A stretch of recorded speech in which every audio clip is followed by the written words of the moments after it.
one. You are live, you are live.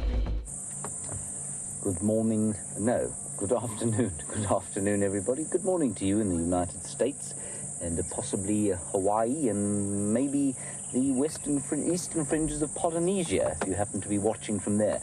You are on a live safari in the northeast corner of magnificent South Africa. 8 million acres, 3,500 million hectares of incredible wilderness of the Greater Limpopo Transfrontier Park. We are sitting on the western fringes of the world-famous Kruger Park, all part of the same wilderness area, and we're looking at some hippo, some buffalo, we're looking at some nyala, there's some zebra behind, which we'll show you. There was a warthog there just now. There's a great plethora of birds. So some wonderful wildlife going on here. You're on a live safari with SafariLIVE. My name is James Henry. On camera we have Jeandre today. Hello, Jeandre. Hi, James. Jeandre is dressed like a fairly effeminate cowboy, really. On the other vehicle we have got the very manly figure of Scott Dyson, and he's being filmed by the diminutive Wium, and in the final control the skeleton staff of Tara Dale's. She's doing the email-y type stuff, and really in the hot seat, Jerry. Please send us your questions, hashtag SafariLIVE or questions at WildEarth.tv. This is our first broadcast post the Big Cat Week. And we had the most wonderful time last week. We saw some incredible stuff. We're on a huge high last night, and we're looking forward to getting back into our normal rhythm, and hopefully with some new viewers who've joined us as a result of the Big Cat Week that we had last week. So welcome to it. For the next 3 hours, you're going to be with me and Scott, and we'll see. Apparently my cap is not fixed. Never mind. Oh, you can't see my eyes. There's a shadow. It's a tree. Right, okay, there we go. Now you can see my eyes. I, of course, will not be able to see for the rest of the afternoon. All right, let's have a look at the buffalo rather than my ugly mug. So, for those of you who have been around here, it's been very, very dry indeed. The weather report says it's 30 degrees here now, or 85 degrees Fahrenheit. That is a foul and contemptible mistruth. It is at least 75 degrees Celsius here, or 3,000 degrees Fahrenheit. It's very hot. There looked like there might be some rain later on, but I don't see. The clouds seem to have dissipated, unfortunately. And so you can see this little water hole that we're sitting in front of now. Now, Kelly in Texas, thank you for your question. You wanted to know if this is a well or spring-fed pan because it's always got water. Kelly, it isn't. It's a human-fed pan, so it's attached to a borehole that we pump. So we pump out into this pan just to provide the animals with a bit of respite from the heat. There's quite a lot of water around in the Sabi Sands. It's not a very sort of water-free zone at all. Even if there is a drought, we do tend to pump water, which has its negative and positive ecological consequences. But for the moment, it's providing quite a home for this hippopotamus, which has taken up residence here. Jeandre, how long has it been here? About 3 weeks? Yeah, just a month. Yeah, about a month. Lurking in this water. Now, that is really suboptimal habitat for a hippo bull. He's a young bull, probably been thrown out of a pod in one of the bigger dams, or even in the Sand River, which is about 7 kilometers to the south of us. Not a lot of water around, and one of the major dams on this area, the Buffelshoek Dam, has turned into a graveyard and cesspit of rotting tilapia fish as the water has dried, and it hasn't dried out in at least 20 years. So that gives you an idea of the kind of drought that we're having now. We'll spend a bit of time here this afternoon just enjoying the buffalo bulls. And these are bulls. I mean, this looks like a breeding herd. There's so many bulls around here.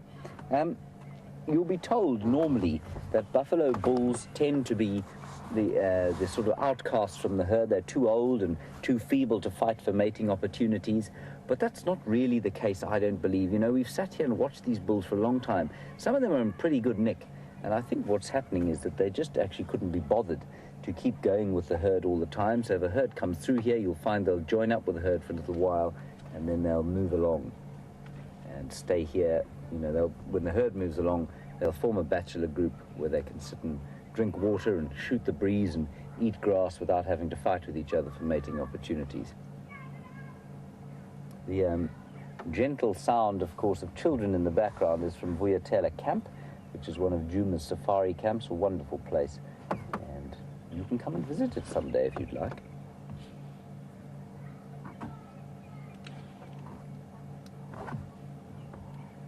Oh, now a wonderful question here from Jean in North Carolina, and Diane, you were also wondering. Of course, yesterday Peter, who was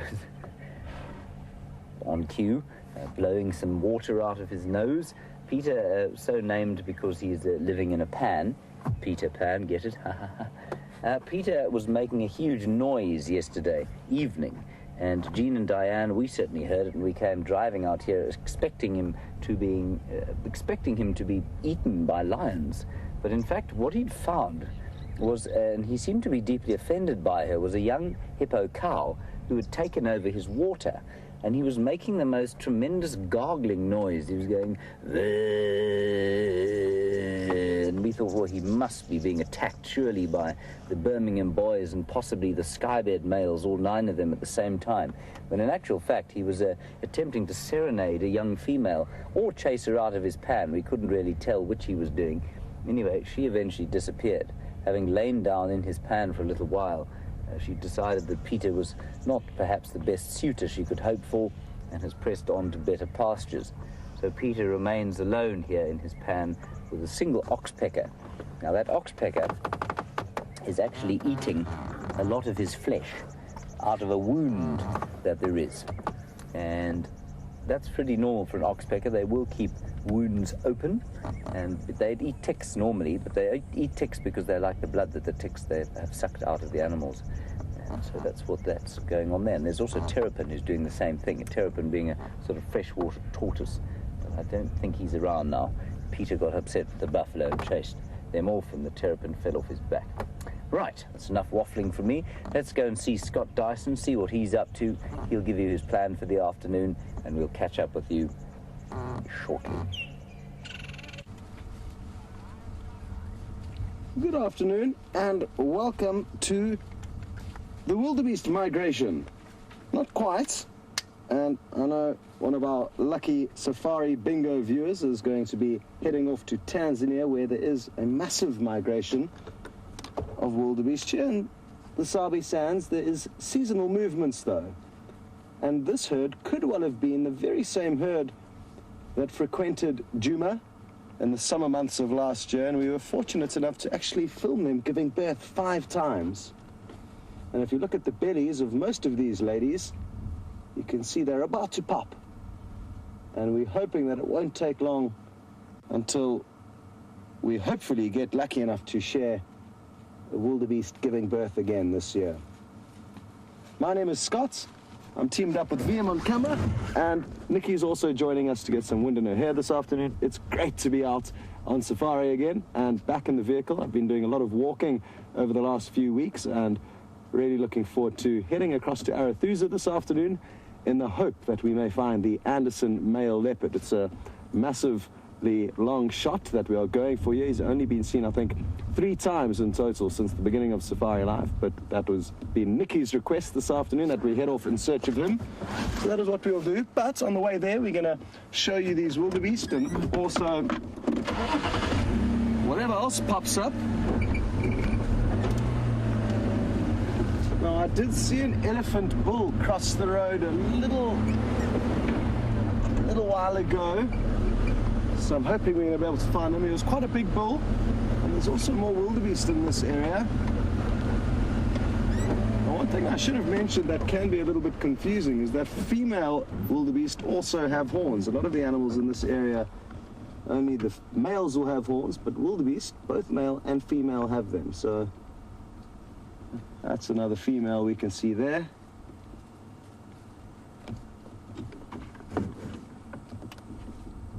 When they're out in the sunshine, you can see those beautiful brindles around the front quarters and shoulders of them. Whereas in dull light or when the sunlight's not catching them correctly, you don't notice that. And that's also why they are called the brindled gnu, or also the blue wildebeest. Beautiful. Can we find this elephant now? I'm hoping we can. He was just up ahead of us here.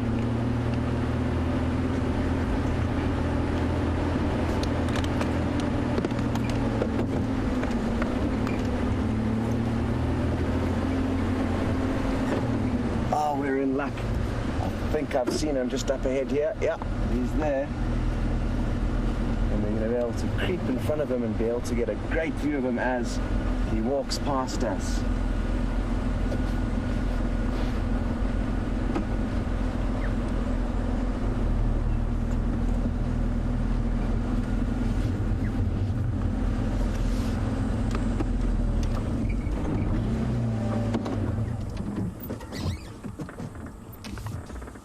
He's a monster, and it looks like he has broken off one of his tusks.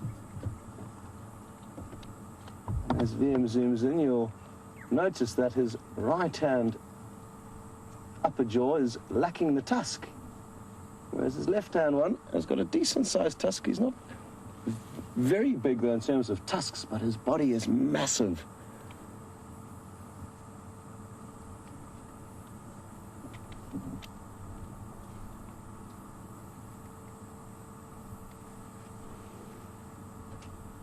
On a hot afternoon like this, elephants tend to be on the go slow, so no surprise to see him moving very slowly through the shady areas. And as always, he is looking for snacks. An elephant bull of this size can eat a remarkable amount of food, in the region of about 500 pounds of vegetation is what he needs to feed on every single day. So that's why they spend the majority of their time on the move as well as feeding. To be able to get that much food into their belly. They're also quite fussy, so that makes it a little bit more of a time-consuming affair finding all the right morsels. Not too sure what he's looking for now. Let me reverse. He has stopped moving, so we'll be able to get you some better views now that we know what he's up to.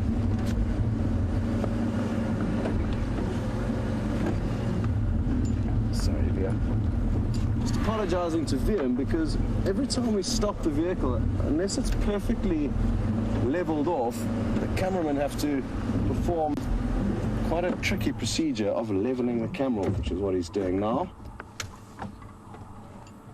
And he had kind of half got into position and then I moved the car again, but now we set.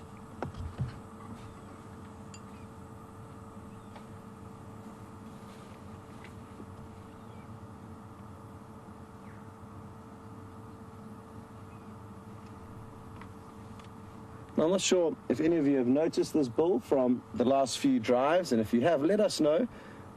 It would be great to keep track of him. I don't recognize him, and it may very well be our first encounter together. The wonderful thing about elephants is that they are free-roaming animals that aren't bound by territories, and they'll go wherever their belly takes them. So wherever there's good food, they'll tend to move. Not only that, but also mating opportunities will be something that is factored into the elephant's equation when making plans for where to go. Look at the size of him, he is huge.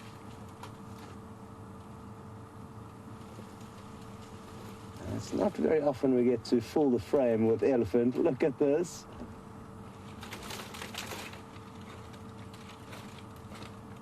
Now I'm guessing what he's going to do here is try and lift up this fallen down tree that he's approaching, and it's going to be really cool because he's probably going to push it towards us. And the reason why he's going to do this is he's going to be looking for little fresh shoots and saplings. There it goes, straight towards us. Awesome. Thankfully, not too close. And now he's going to have access to all the little fresh growths that have been protected by this fallen down tree.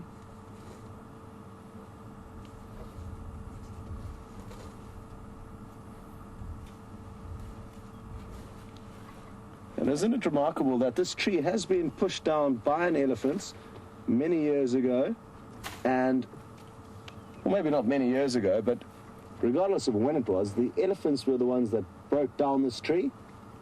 And the same tree has now provided a temporary nursery for these young plants to grow, although this elephant now has come back and is undoing all the good that that fallen down tree was providing, the little saplings.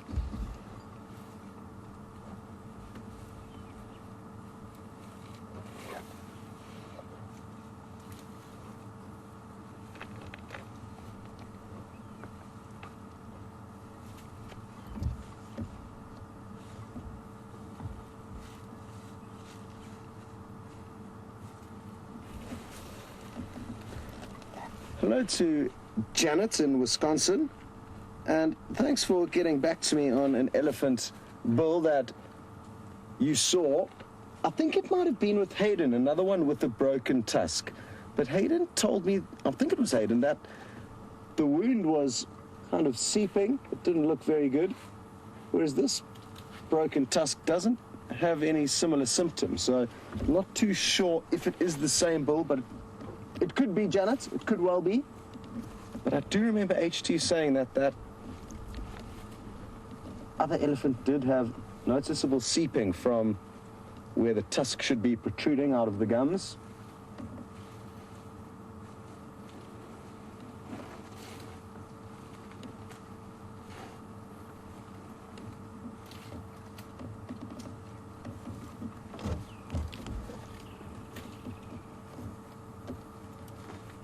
Hello to Debbie in Vancouver, who would like to know if elephants' tusks will go throughout their entire life. And yes, they certainly will, Debbie. And what's interesting is that you get some massive elephant bulls whose tusks get so long that they actually break off. They become a hindrance and will eventually get snapped off. Hard to believe. Just before they become too long, though, they act as a perfect pillow, and the elephant bulls can merely rest on their tusks. Imagine being able to do that. But sadly, we don't see many tuskers of that size anymore. It must be incredibly tiring carrying around a pair of tusks that big, but I guess they make a plan, and the benefits, like I said, of having a pillow alongside you wherever you go is quite useful.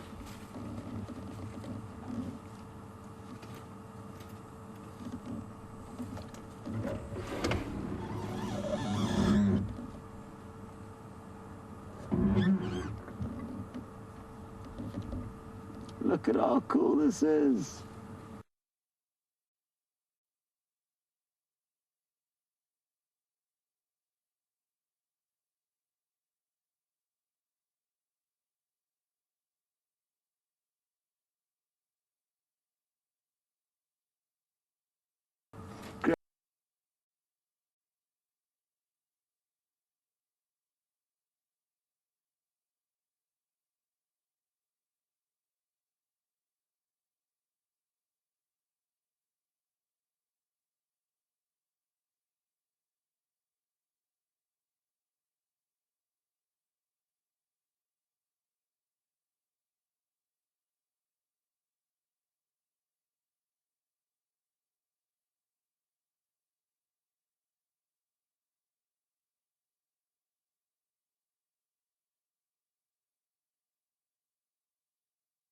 See what he's snacking on. Now, a commune just mentioned that he thinks this young elephant bull, or she, I'm not sure whether you're a male or a female, a commune, but you've mentioned that he looks quite big, but not too sure how old he is, and you would like to know how old do I think he is. I'll put him at around 30 to 40 years of age, but very difficult to age these animals, and I certainly wouldn't consider myself a professional. And they live for about 60 years, so I'd say it's roughly halfway there for an average lifespan of an elephant. He's so relaxed with us, and he managed to not even really take any notes of us driving up to him.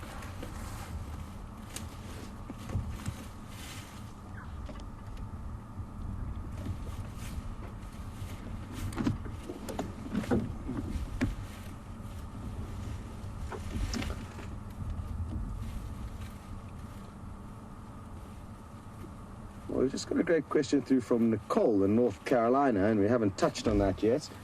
She would like to know what would have caused him to lose his tusk. And Nicole, couple of possibilities. It could have been broken whilst fighting, or whilst using it as a massive tool to pry bark off trees or access food. And it simply also could have been bad genes and possibly a rotten tooth. So any one of those kind of three, feeding, fighting, or simply bad luck.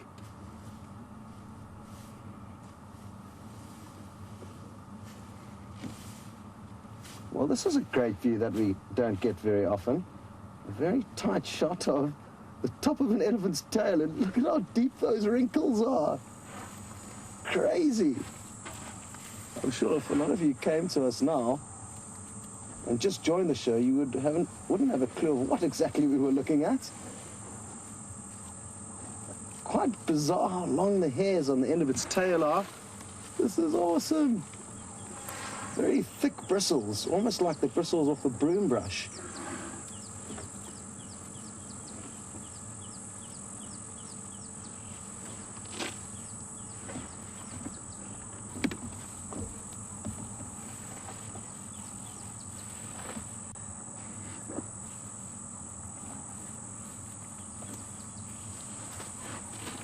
This is so awesome. We're so close. Look at these views we're getting.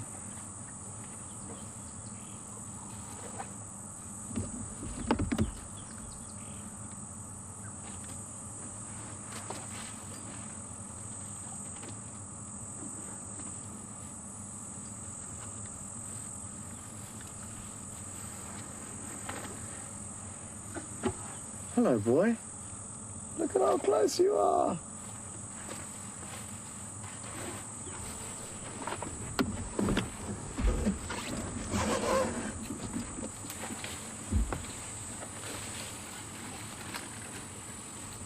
Well, that was absolutely awesome to have him so close to us. And Sharon's just asked whether elephants will ever become kind of playful and childish, as they often appear quite serene and in control and composed. And Sharon, you're right, they do for the majority of the time cast that very composed and serene impression, but they certainly do have a playful side. Most often I've seen is around marula fruits. They can make elephants of all ages very excited, and they're a very tasty, high in vitamin C fruit that falls off the marula trees in this area. They'll probably start falling at around mid-January, well, at least they did last year.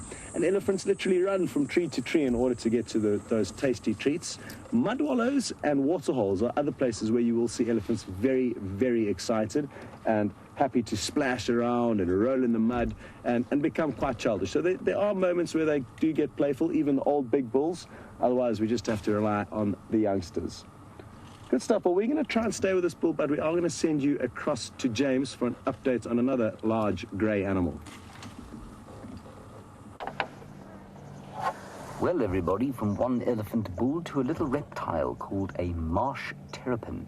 Now, that terrapin there is feeding on the blood that is seeping from poor old Peter's skin.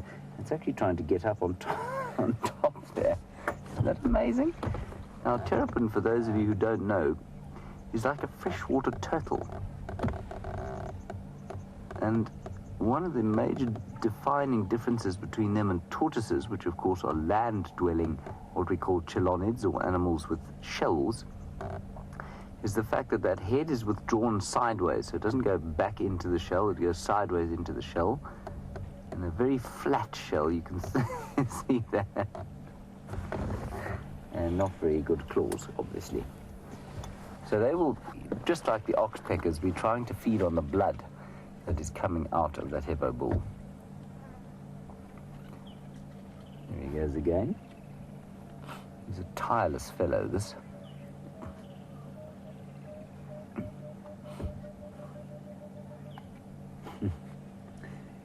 Now, you've been watching that elephant bull, which is obviously probably about 6 tons in mass. And Sean and Secunda, you want to know about the mass of a hippo bull versus a buffalo bull. A big hippo bull weighs about 2.5 tons. And the largest buffalo probably weighs about 800 kilograms. That's a very large one. So, substantially larger of the hippo. This one is not fully grown. He's a young bull. I'd say he probably sits at about 1.5 to 1.8 tons, so 1,800 kilograms, so at least a ton more than these buffalo. I know it's difficult to see at this angle with them lying in the pan, but if he was to stand up, you would see how much more he has packed around his skeleton. Obviously, they carry a huge amount of blubber. They're a bit taller and longer, and they're huge.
Thank you, Bruce. We haven't had proper lion sort of action on Djuma itself, I'd say, for the last 2 weeks. So we're hoping.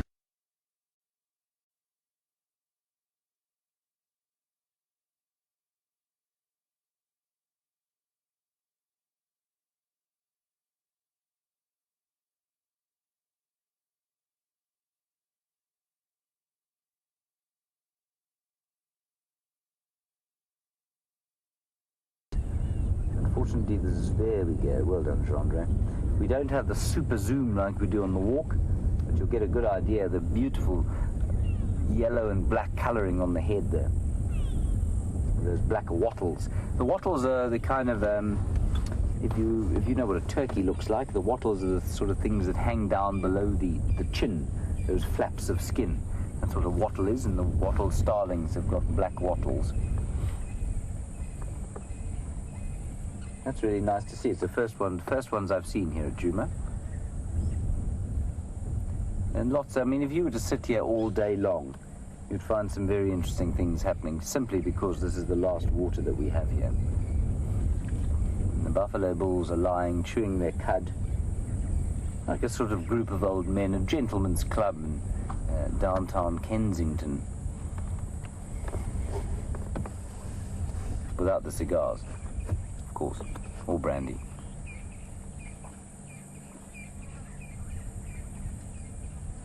And then, ooh, high action there.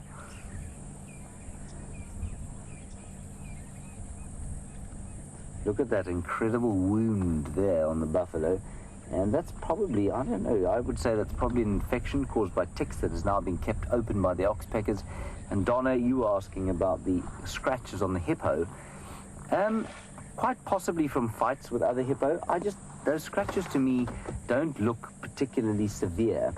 And I mean, the severity of a hippo's injuries, well, they're normally much more severe if they actually fight with each other, because a hippo's teeth are enormous. And so I don't know that he hasn't just scratched himself running away from something through some thick bush, perhaps. But maybe some of them were inflicted by hippos. You can see the buffalo start to get very brave after a little while, and they move in around old Peter there, and eventually he'll get irritated and stand up, and they'll all run away. They're not really prepared to stand their ground. And Jeandre, if you look behind the hippo there, you can see those buffalo being rather affectionate with each other. Those two there in the picture were being very friendly, rubbing their heads against each other. It's not a sort of a trait you associate with buffalo bulls, which are supposed to be the most dangerous animals in Africa. look like a very gentle cattle at the moment. Lots of bird life going on. You can see the oxpeckers. There's some drongos around, doves flying in and out to have the odd drink. And it's very peaceful out here.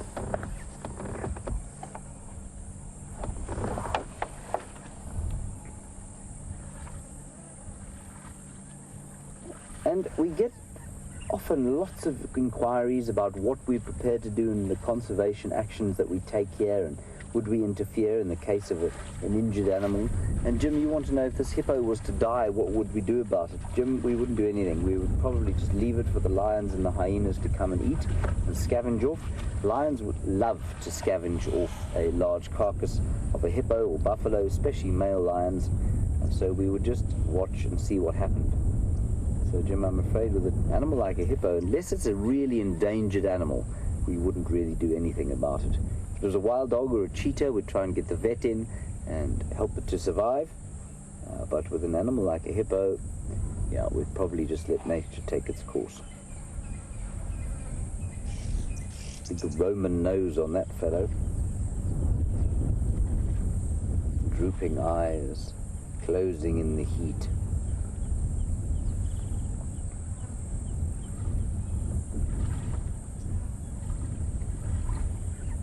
Now, we can see these chaps chewing the cud.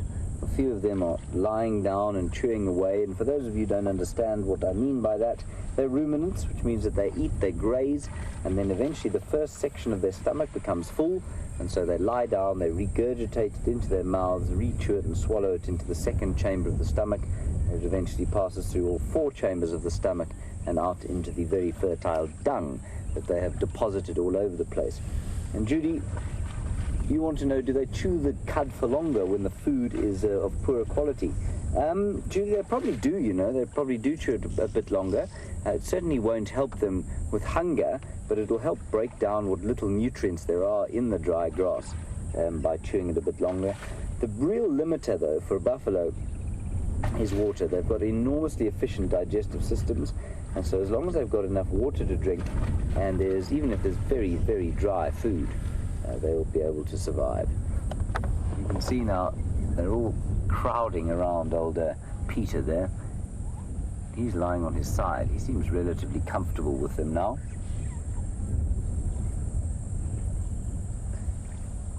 Right, Jeandre, what about going to have a look at Biffle's Hook Dam? What do you think? Splendid. Marvellous idea.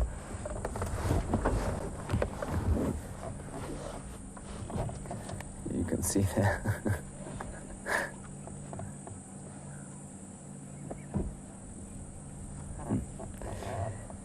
Now, Donna Wan, we get some very good question from you, and it's an interesting one about water quality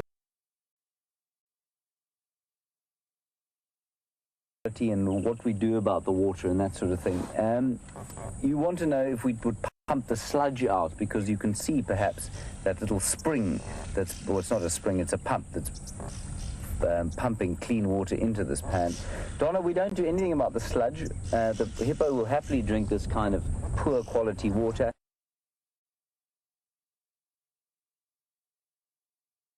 Their digestive systems and those of the buffalo and the impala and the nyala that come down to drink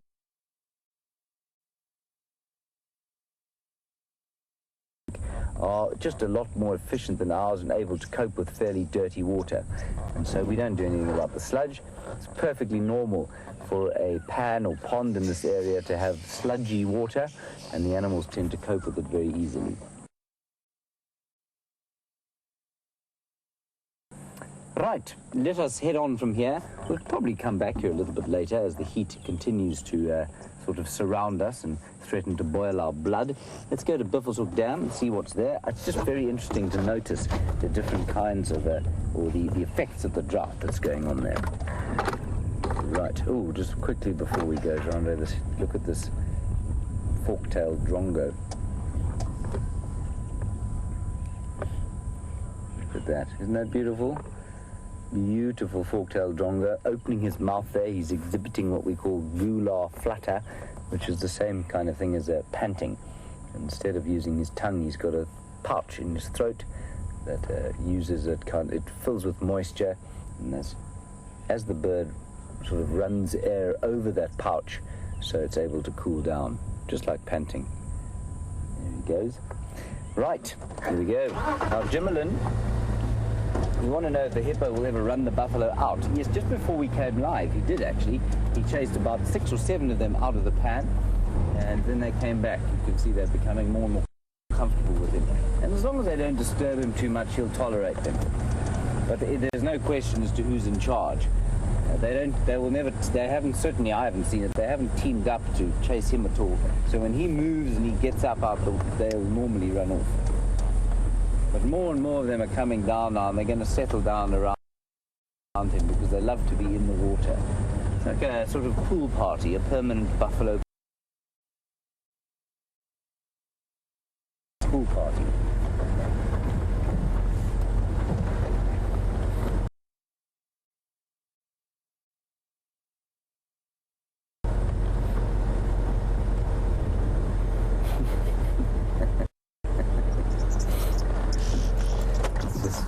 Stop here for a brief second and watch those buffalo. They're having a bit of a fight there. Gracie, aged 8 in Ohio. You want to know if chewing the cud is like chewing buffalo?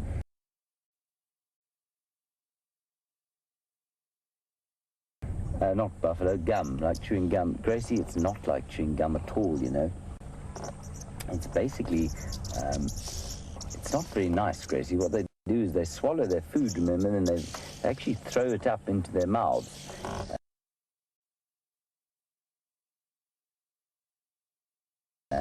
So it's not really like chewing gum. It would be like taking some grass, chewing it, taking it out of your mouth, and then re-chewing it later on. So it's pretty disgusting. So Gracie, I wouldn't recommend any kind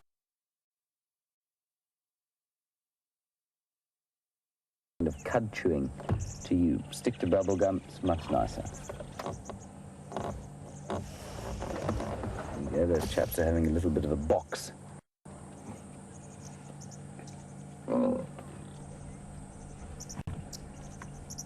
Lots of birds here, oxpeckers, like I say, doves, those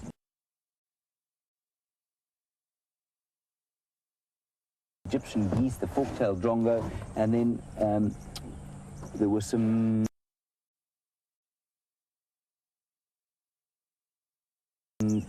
wattled starlings over there that seem to have flown away now. So, Catherine, are you wondering about what starlings they were? Wattled starlings.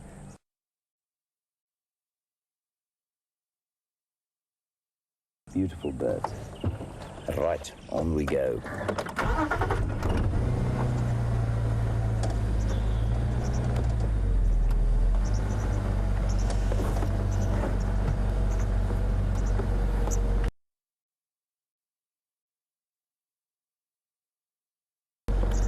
Hello.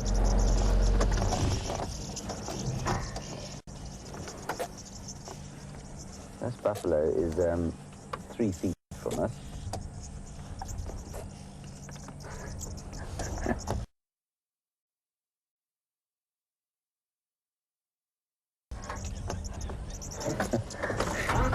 Joanne, you want to know if a rhino is big than a hippo? A rhino bull, big rhino bull, weighs exactly the same as a big hippo bull, about 2.5 tons, 2,500 kilograms, and in pounds, that's about 6,000 pounds. I'm sorely tempted to try and slap this buffalo on the bottom, but I don't think I will. It'd be very silly.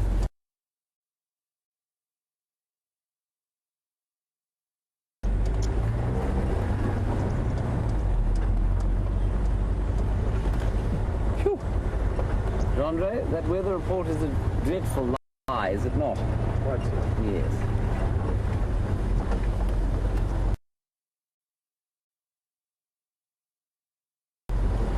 It's always such a nice or an expectant time of the day, because we wait for the heat to break eventually as the sun dips down over the horizon.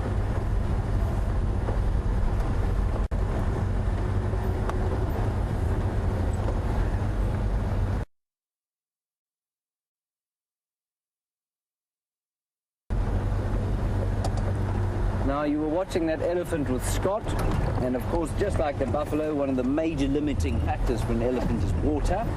And Wendy in Florida, you're clearly a very astute safari goer.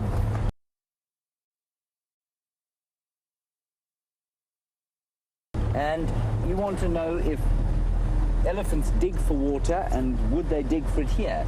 Yes, they do dig for water, but we don't really have big dry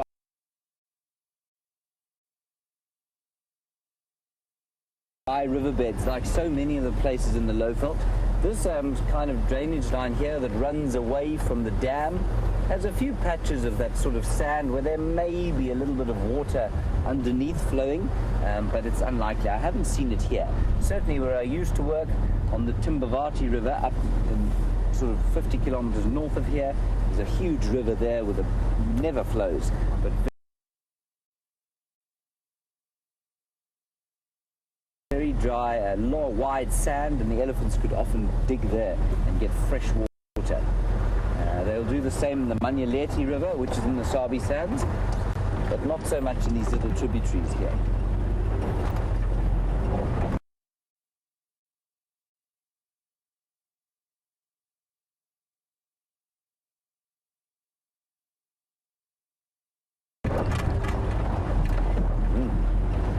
Bouncy, bouncy car.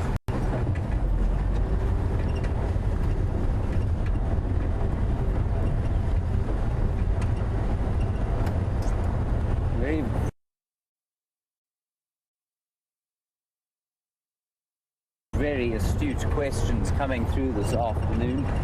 Lots to do with water and where animals drink. And Lyle in Washington, you want to know about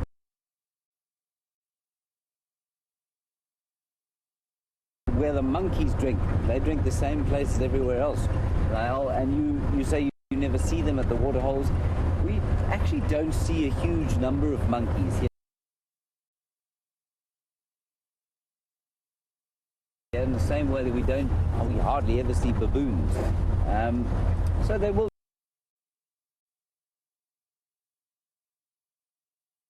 drink at the water holes just like that. They don't have an enormous water requirement. They live in shade most of the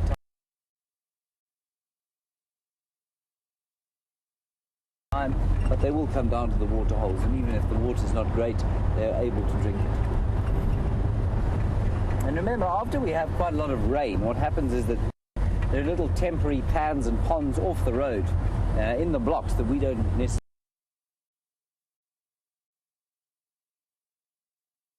see when we're driving along. Many of the animals will just use those for water.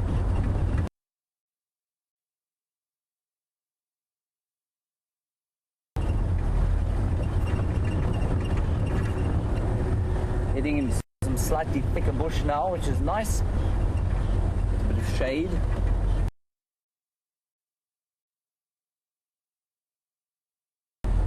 There's a squirrel alarm calling here. You might be able to hear it going tick, tick, tick, tick, tick.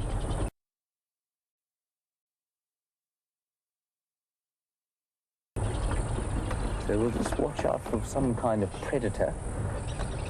There's the squirrel. Now, unfortunately, these things do have eyes. But,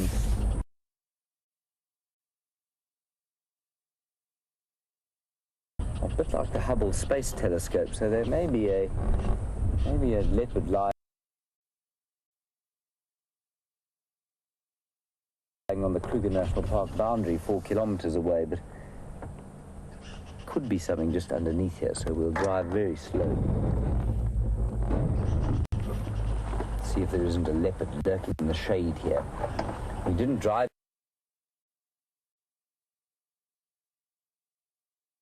this morning, so we don't know what's around.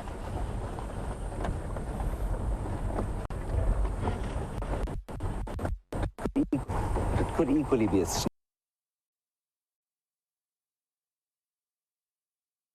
snake, bird of prey.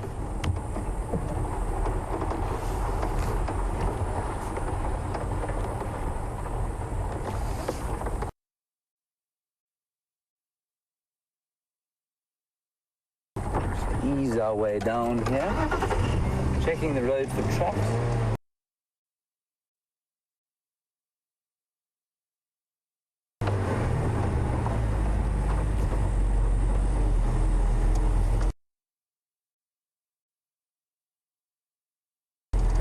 Don't see anything here. Jeandre, do you see anything? You will tell me if you see a leopard, won't you? Thank you. That's kind. Nothing that I can see.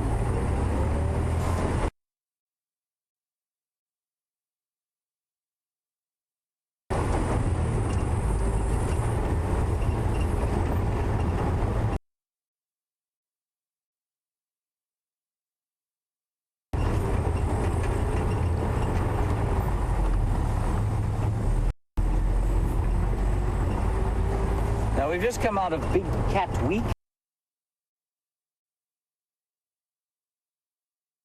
And the big cats we get here, the two most common would be lions and leopards, and sometimes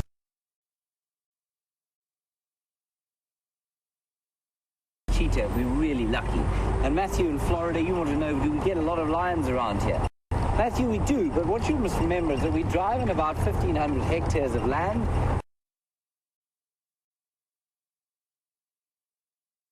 Which is about 4,000 acres, and the average lion pride territory is about 6,000 hectares, so about 15,000 acres.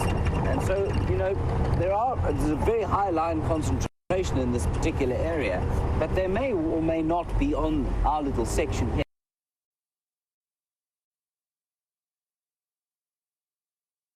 And there are two prides. Well, there's actually one main pride that uses this area, and some others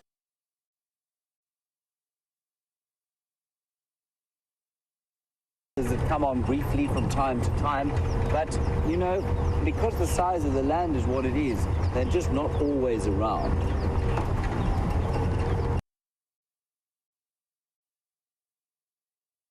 But in terms of lion concentrations for Africa, pretty high concentration. In this area, yeah.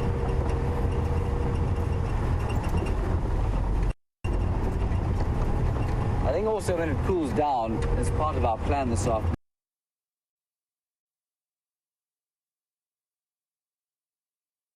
we should definitely go and have a look at the hyena den, with that little baby hyena, about 4 weeks old now. He's just growing up and being so marvelously confiding and providing us with so much entertainment.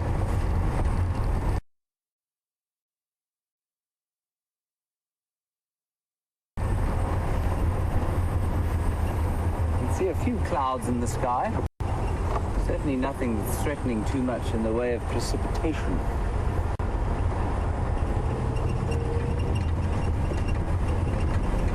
We're going to go through the sort of, I suppose what would be the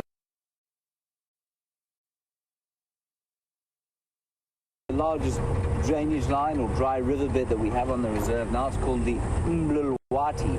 Say that with in the cold of the morning. Mlilwati.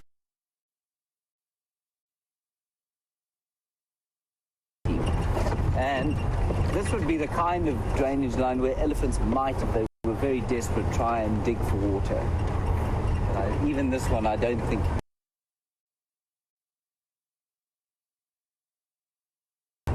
Even though it's the biggest one we have here, I don't think there's too much water flowing under the surface.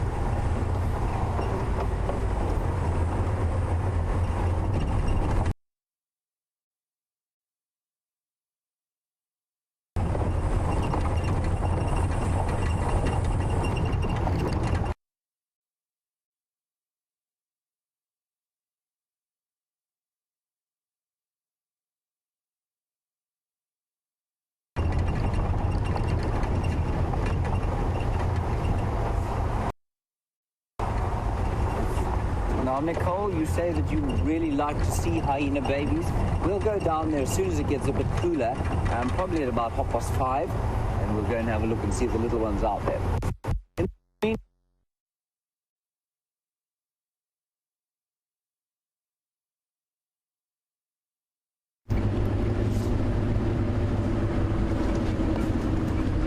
so it sounds like James's signal was momentarily lost. That's why you were raced across back onto our vehicle, and we are slowly making our way towards Arethusa. And these are such awesome antelope. They often run off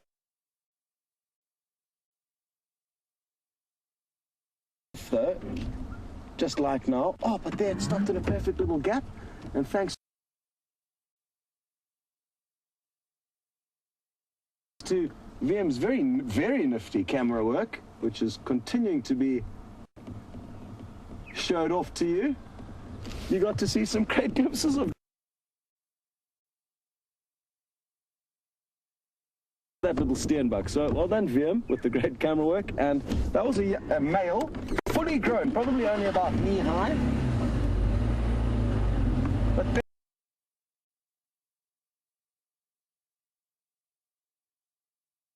and another small antelope, the duiker, don't often hang around for us to film them.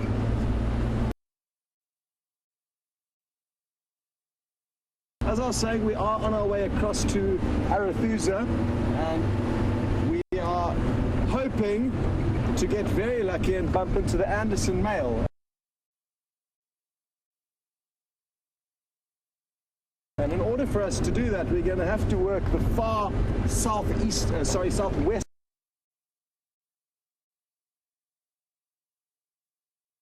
corner of Arethusa. That's where he most often spends his time. So he doesn't come deep into Arethusa, which is why we don't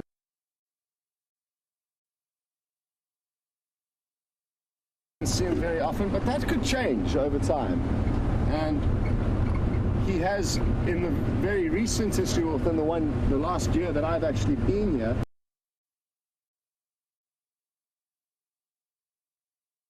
he's come further towards Arethusa. So hopefully he will keep extending his property, and we will get to see more and more of him.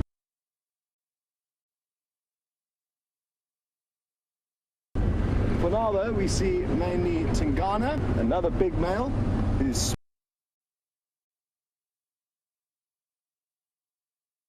spends his time on Arethusa and then further east into a little bit of Djuma, and then Mvula, who's more on Djuma and then east of us. So those are the three dominant males that we are most likely to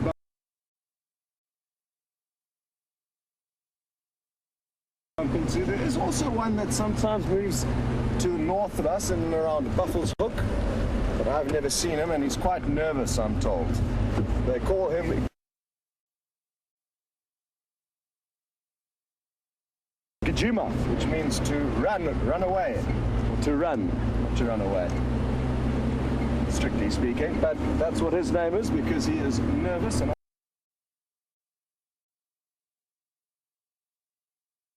often runs off as soon as he sees a vehicle. And that is typical behavior of leopards that have not been habituated to vehicles. We are incredibly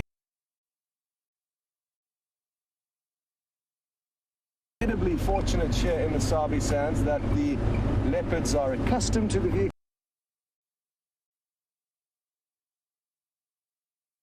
vehicles and therefore tolerate us getting close to them and viewing them. Whereas in most other parts of Africa, even where you will find good numbers of leopards, they won't necessarily allow you to see them.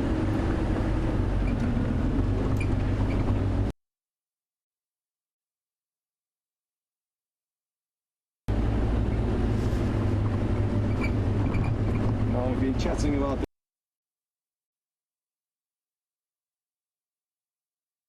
territories of the males and where we could expect to see them. In this area, in terms of females, we've got much smaller territories than the males.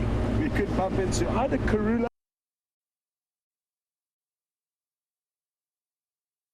or Shadow. Those would be the two likely females to see in this area. And this is kind of a territorial overlap between those two. It's a mother and daughter, Karula being the mother, and Shadow being one of her offsprings from her first litters, actually. this is the area where we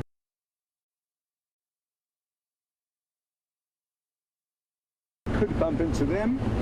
And in terms of the most likely male to see here, it would be Tingana. So those are the three likely leopards to see here. But the great thing is, we often get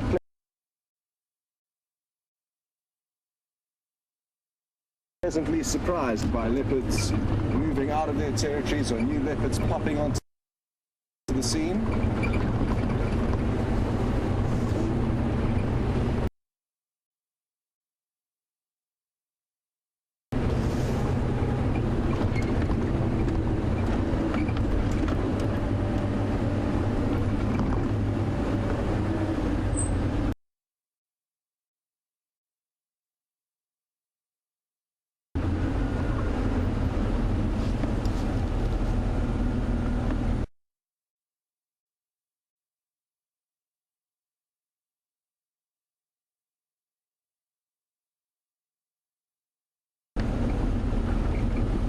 Hello, a commune in Illinois.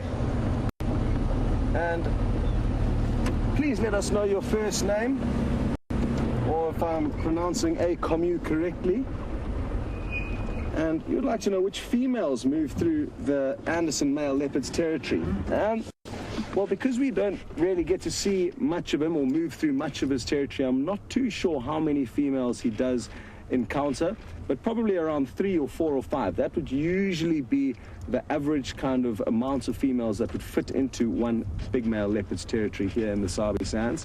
One of the females that he does mate with is Shadow. So that is a leopard that we do see, and we do know her territory kind of overlaps with his, but she mates with not only him, but also with Tingana and other males possibly. So that is one female that he definitely does mate with. But in terms of the others, where he moves further south and west of us, I'm not too sure of the females that are in that area.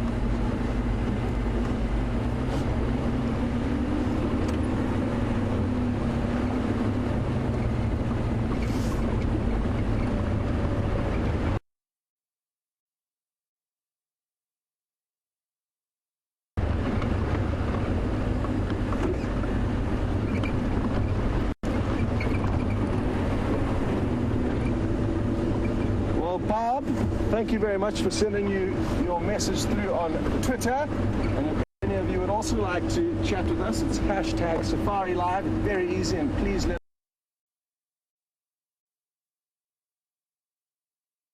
us know how you're feeling and or any questions or comments.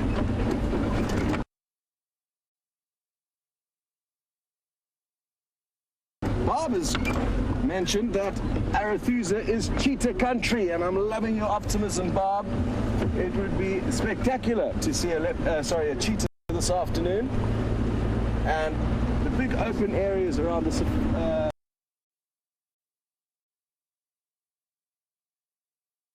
Arethusa airstrip are certainly a good place to see them.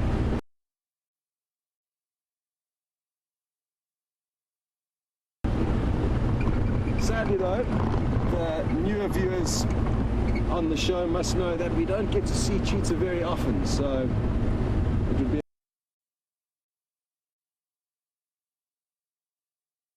a highlight. And I guess Bob, being one of our regular viewers who knows a little bit more about SafariLIVE here in the Sabi Sands, is that we have had a handful of cheetah sightings over on Arethusa, so that's why she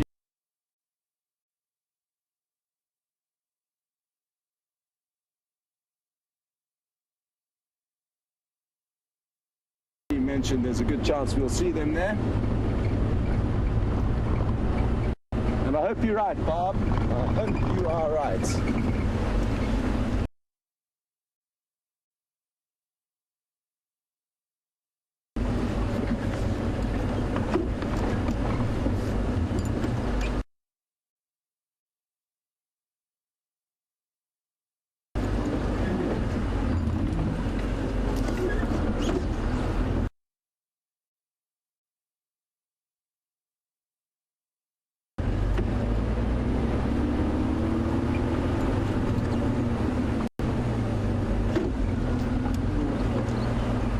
To Laura.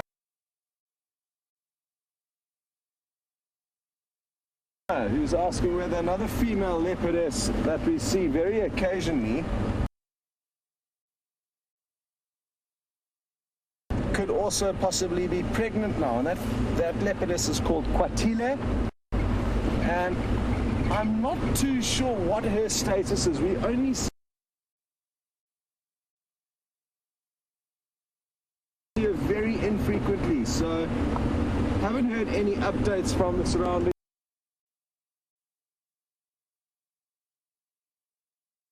lodges of whether she's pregnant or given birth, but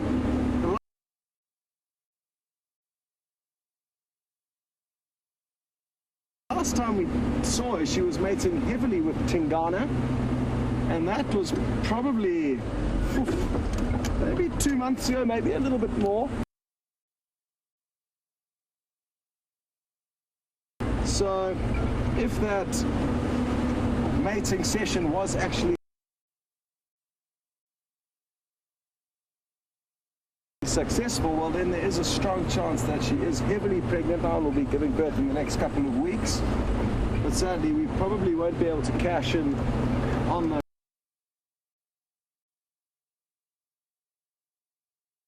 those cute little cubs, even if she does give birth soon, because she doesn't come on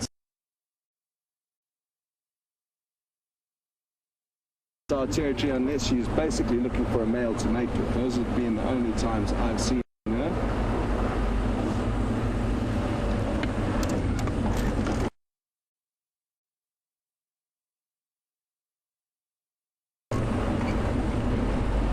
But we are certainly overdue leopard cubs, so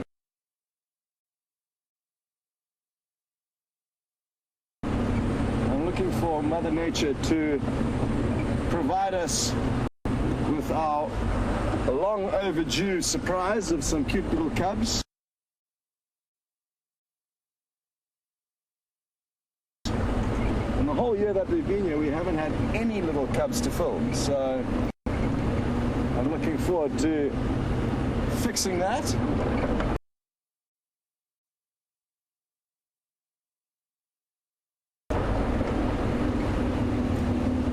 Sadly, the Karula has been seen mating a number of times, but just doesn't seem to be falling pregnant. So she's the leopardess that spends most time on Djuma. So hopefully that changes in time, and hopefully it's not a problem that she has now got for the rest of her life, that she maybe cannot give birth anymore. It is a unlikely reality, but it is possible that she can no longer give birth due to some mechanical problems. But she's certainly not very old, so not too convinced as to why she hasn't been falling pregnant, or maybe she has been falling pregnant and simply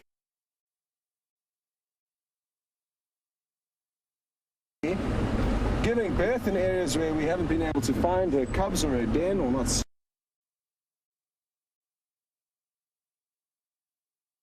much of her, and may well have lost her cubs. It's highly tricky to raise cubs out here, and there's a strong likelihood that her cubs may have actually been killed, even though she has given birth, possibly a number of times since she lost her last cubs in January last year. Welcome to Red Dam. As you can see,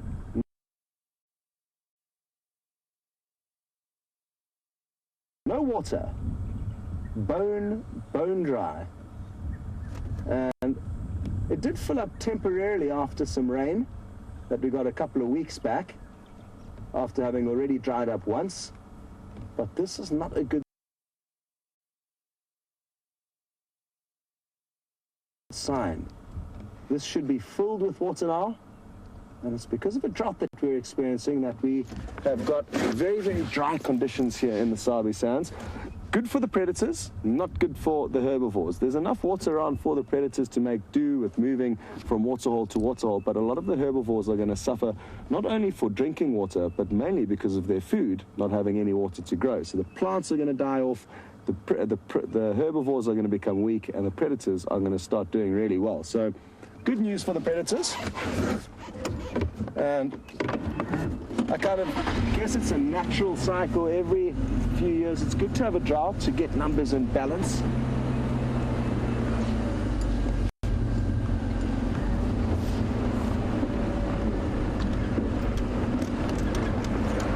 Wium's onto some beautiful clouds there. Well done, Wium. I didn't realize what you were up to there.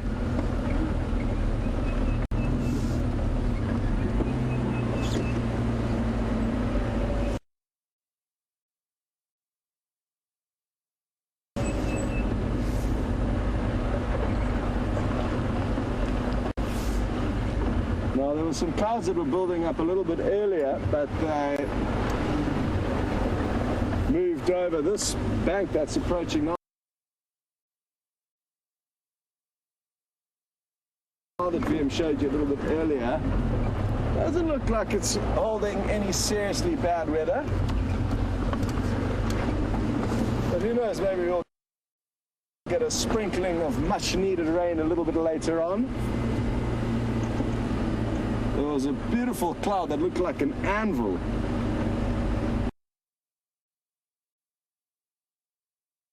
Or a mushroom cloud from a massive bomb going off it, thankfully. It was not the case, and it was just some beautiful clouds out to the west, but that looked quite dangerous.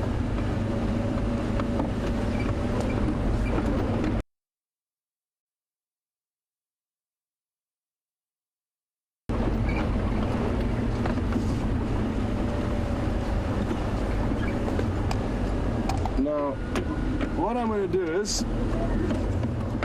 is rig up the antenna, which is a requirement in order to be able to speak to the Arethusa guides, which is a bit of a process that I thought I would show you, but I'm not going to. I'm going to send you across to James. So we'll see you later once we've chatted to the Arethusa guides, and I hope you have fun with him.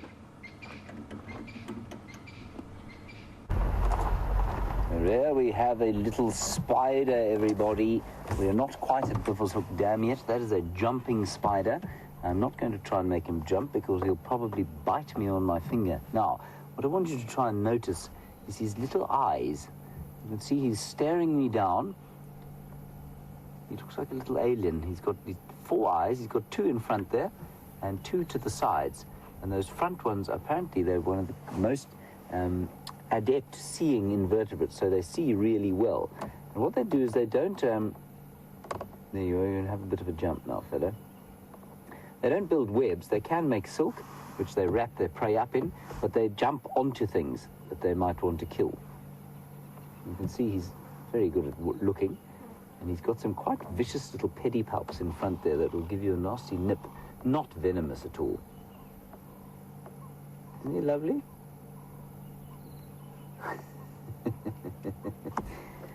Yes, well, he can come with us. We're just about at Buffelshoek Dam, so let's go and see what there is there. Jeandre found him on the aerial. He's having a nice little visit.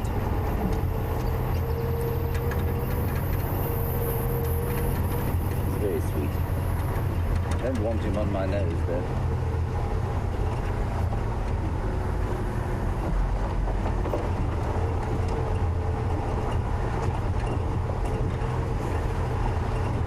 Doran, I'm not sure I understand your question entirely. You say, what month is it here in South Africa?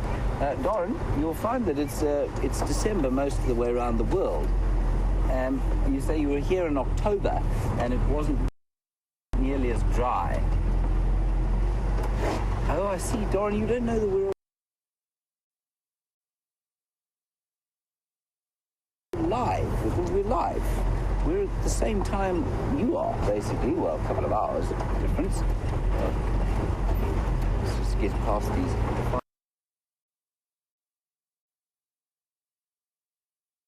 fine people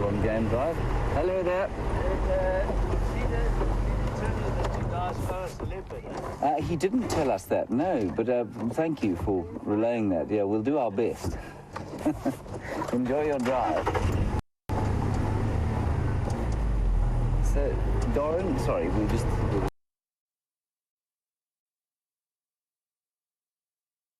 a game drive there. We have to greet everybody and be friendly. There are a few game drives around looking for different things, and they would let us know if we found something, if they found something, and we would do the same. I think they let us go and look at the lions yesterday on Torchwood, which we don't normally allowed to do, which is wonderful. Right, so here we are at Biffle's Dam, and actually there's quite a lot of activity here, despite the fact that there's almost no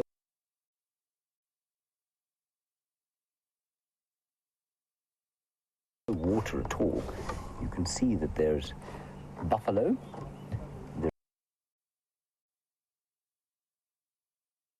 there are 2 hippo there, and they are lying in a what can only be described as a stinking cesspit. And all of the fish that have died here, all of the tilapia, seem to have been scoffed by all the birds. You can see those marabou stalks standing like undertakers in the background.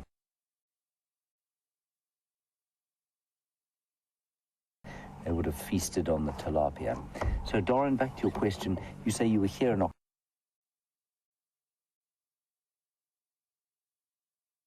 October and it wasn't nearly as dry. Doran, you know, normally we have some rain by this time of the year.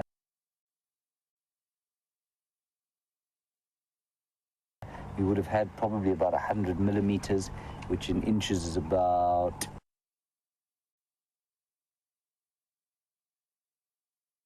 10 centimeters is how many inches? 4 inches plus minus.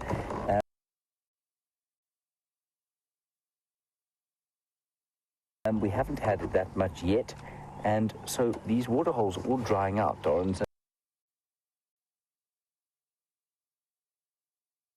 it is much drier than normal for this time of year. Like I say, this dam hasn't dried out in at least 20 years. And I'd say in the next week or so,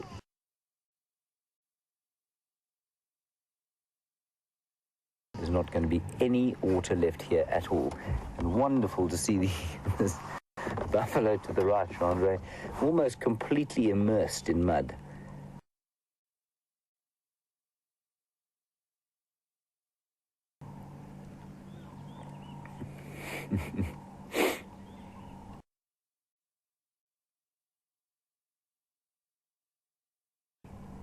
Just really enjoying the cooth that the mud provides.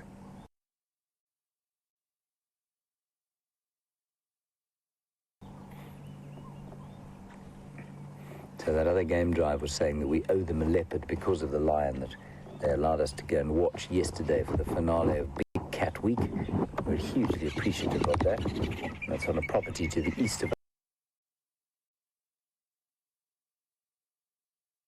us called Torchwood. Now, I just want to see quickly. There are 3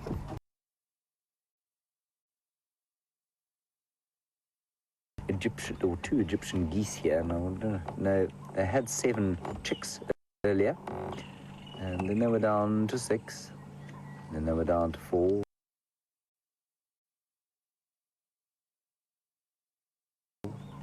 And they were down to 3, and they seem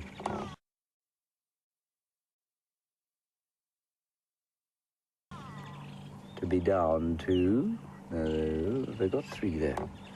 At the other side of the dam there, Jeandre, I think they've only got 2 left. Yep, only 2 left. I suspect those marabous have probably eaten the other one.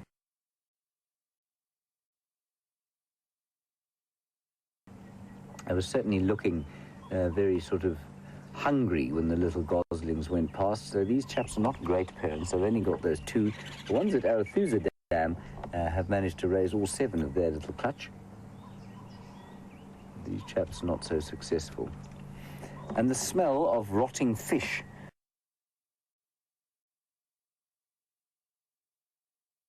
around here has dissipated, and I think that's because all the rotting fish have been eaten. It's incredible how fast that happened.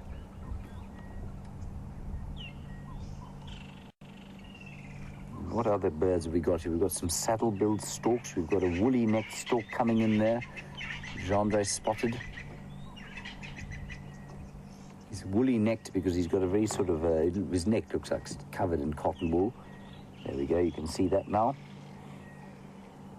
Marabou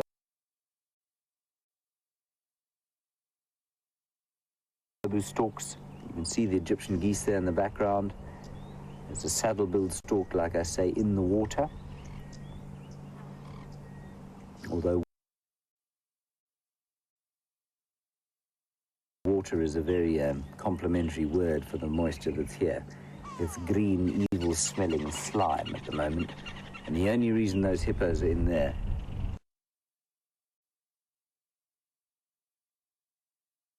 is because they don't have anywhere else to go.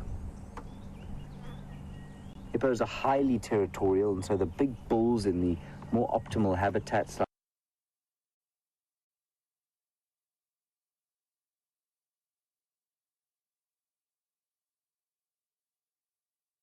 like in the Sand River or the bigger dams around the place will not tolerate the presence of young bulls who are external to the pod, and so quite often you find that the youngsters have forced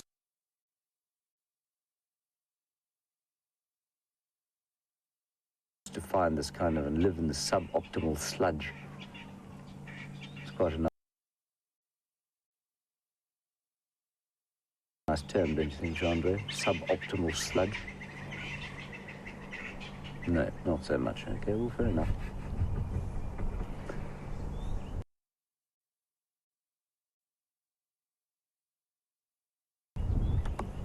You can work hard to entertain your cameraman.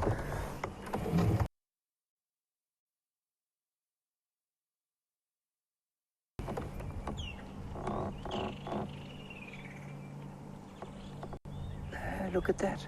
Jeandre, quickly go to the geese if you don't mind. I did...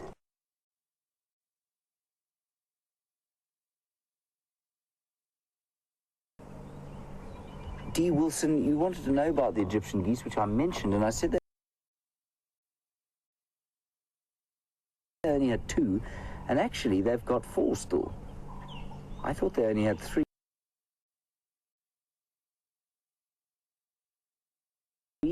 Until a few days ago, but I've just watched 4 of them go behind that little termite mound there. So they are still 4 goslings. They've lost 3.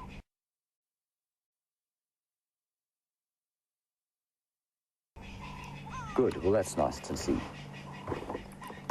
We'll just quickly also, before we head on from here, we'll show you the sort of build-up of the clouds.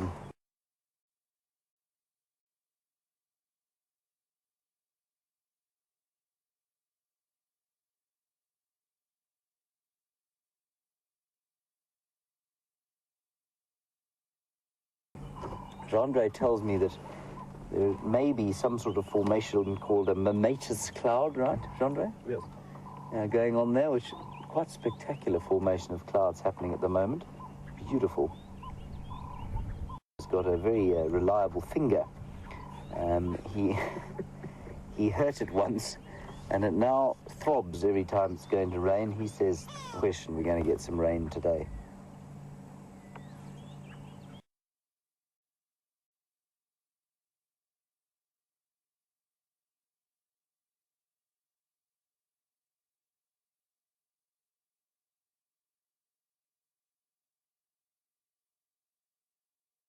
Certainly.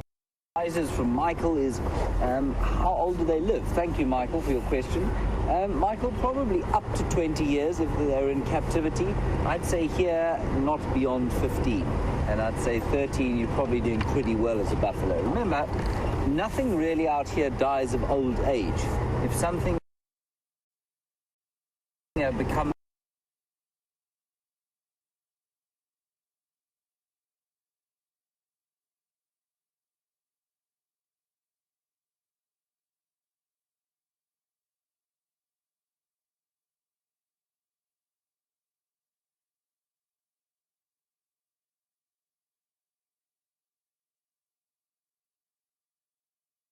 start to lose weight and lose condition, they will form those bachelor herds, which definitely do help to protect them.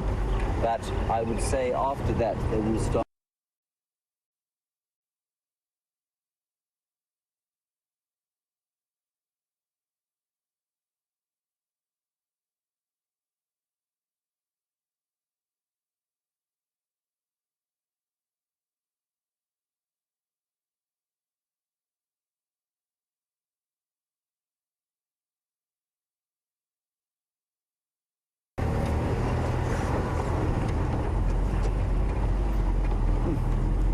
edge of the heat is just kind of starting to fade, which is very nice. The animals don't seem to be in great abundance this afternoon. I had a feeling about that. Just to give you some lion updates, and that male that, I don't know if you were watching yesterday, but we had the finale of Big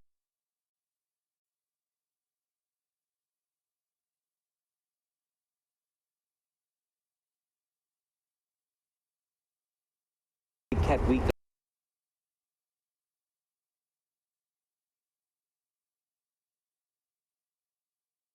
Like I say, and Peter went across to Torchwood, which is to the east of us here. That male is still there eating the young buffalo that he was yesterday. Who killed it with him, we're not sure. He may have killed it on his own. The rest of the Birmingham coalition seem to be on Mala Mala at the moment. And Vula, my favourite male leopard, is now he's getting to the end of his days, I would say. Probably not too much longer than a year left as a territorial male. Is south of us on Cheetah Plains. We're not sure where Karula is. She's our 11-year-old star female leopard. And Shadow and Tingana, the other two from further west, we don't know where they are either. But Scott is on Arathusa, keeping a lookout for them. So we'll hopefully have some updates on them soon too. There's a Steenbok, Jeandre. Seems to have failed to notice us and therefore is not running away at high speed. Is that right? Look at that. I don't know.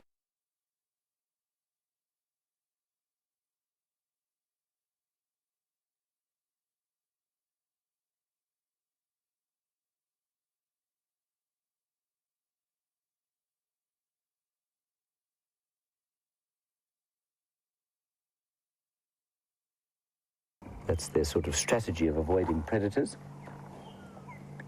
To stand like a stone.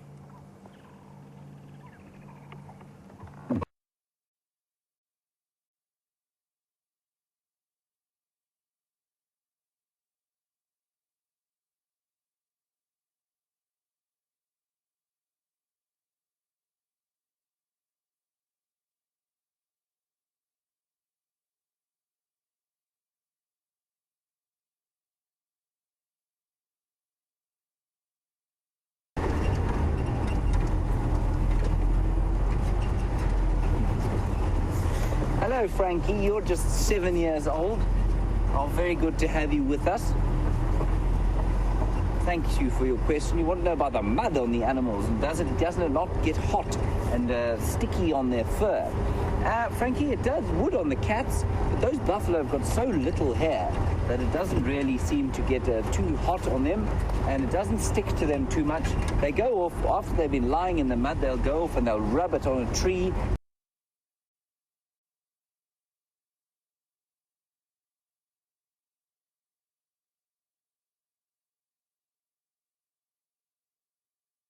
And that helps to get it off, and it also helps to remove the ticks and other insects that sit on the skin.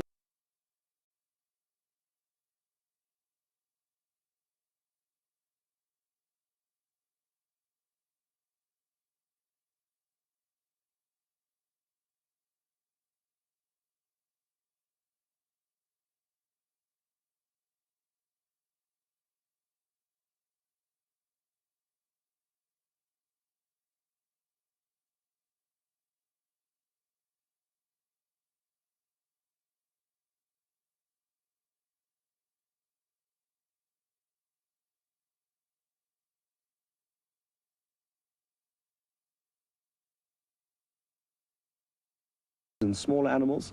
So good stuff to know about. And Mark, very happy to hear that we have a Cape Tonian watching us. I guess we shouldn't probably rush off. I'm really enjoying the sighting of this Burchell's cuckoo, as I'm sure a lot of you are as well, as it continues to sing for us.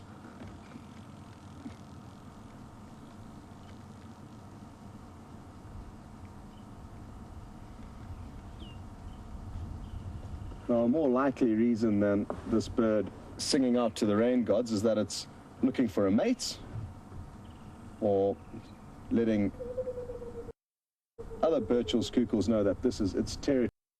So birds, especially at this time of the year, will become territorial because it is the breeding season.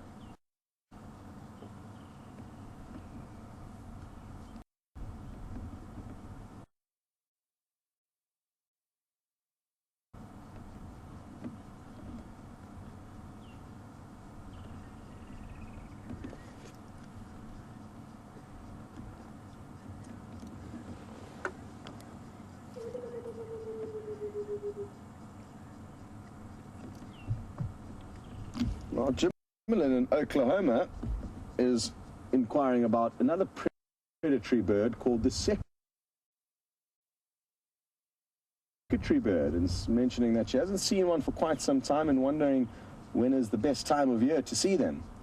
Jimmerlin, any time of the year, it is a good time to see them. They aren't migratory, so they are here throughout the year.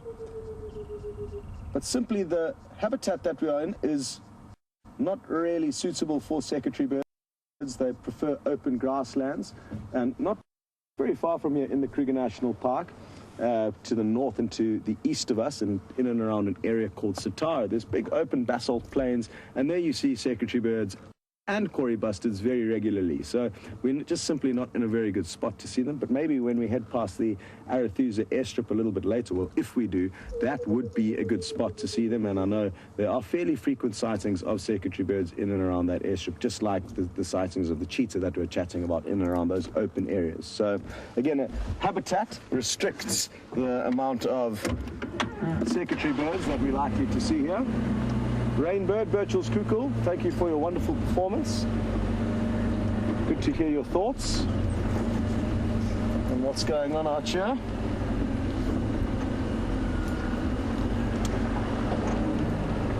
And Chad has just made a wonderful comment about the posture of this Burchell's cuckoo as it let out its call, and she says that it looks like it was laughing out to itself, and it really did look like that. I agree completely, like it's chuckling like a little naughty school kid to itself.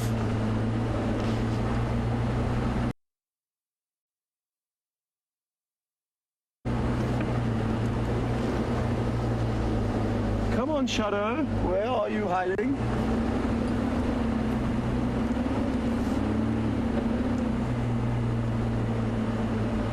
Hello, Lisa, and this is interested to know a little bit about how the birds' nests that we've been monitoring are doing. And listen, not well. A lot of them have either been raided or just not been successful. The lilac-breasted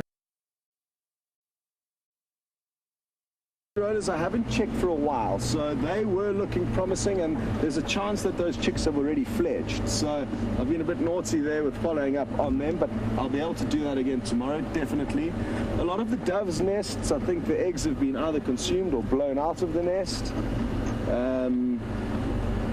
The Senegal lapwings nests we saw yesterday are both eggless. What's possible there, though, is that both sets of those eggs have hatched, and the youngsters from a very young age, within a few hours, will move away from that shallow scrape on the ground. So maybe they have been successfully hatched and are out and about, moving around with incredibly good camouflage, but not too sure.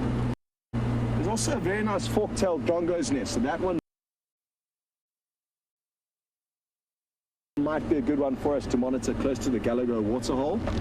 I know Jamie knows about that one as well, and it's very close to the vehicle, and what I'm planning on doing is using my little camera on a monopod that I can hold above the nest and get a live feed to my phone and then show you exactly what's happening above us in the nest. So that's going to be a good one, and I'm feeling confident that the fork-tailed drongo's very well cupped nest is going to hold those eggs securely, and hopefully we'll have sets of chicks that we can monitor growing up.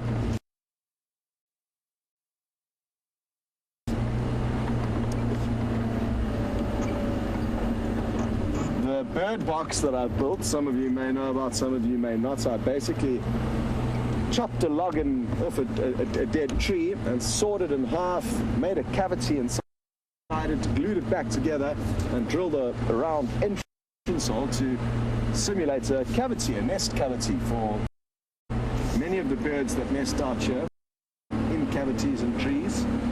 And it has not had any takers yet. Nobody is wanting to rent the apartment block from me. So battling to find a tenant, but hopefully that will change. I think it would be quite a snug home. But maybe I've put it in the wrong spot. Anyway.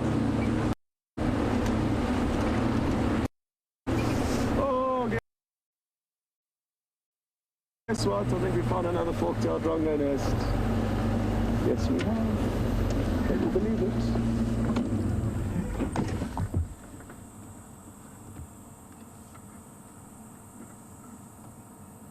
Ta-da! Are you feeding your baby? I think it is. Look at this. It's trying to feed its baby. Look, you can see the baby's beak. Can you believe this? Come on.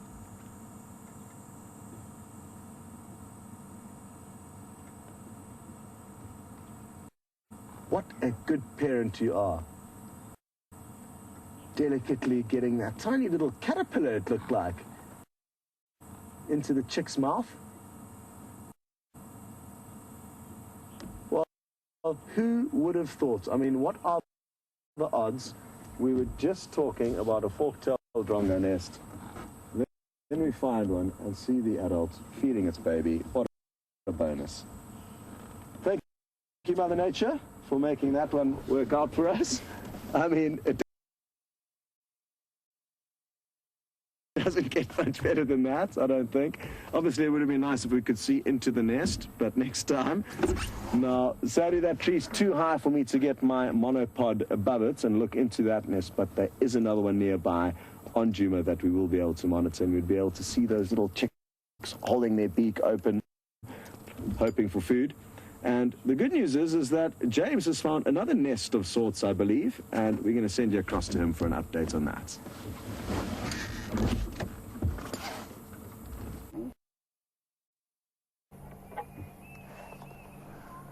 Right, everybody, we are looking there, not in fact at a vista of the sky.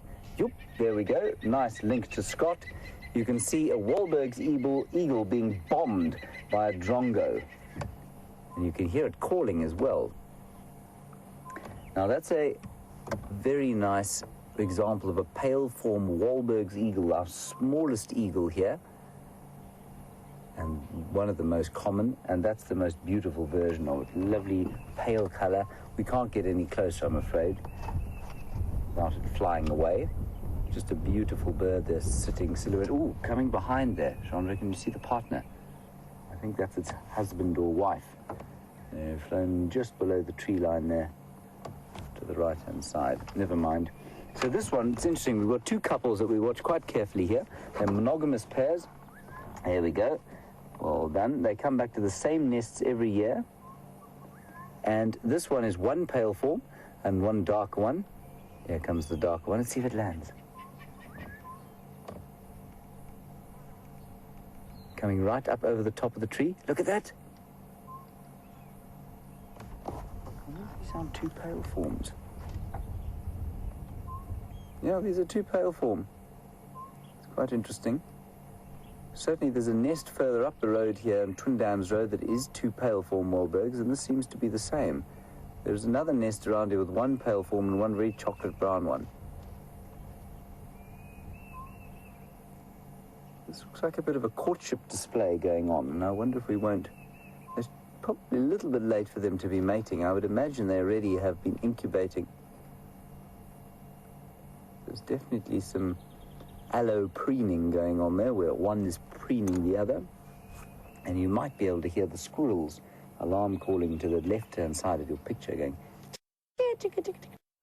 And I'm sure they're shouting at those eagles.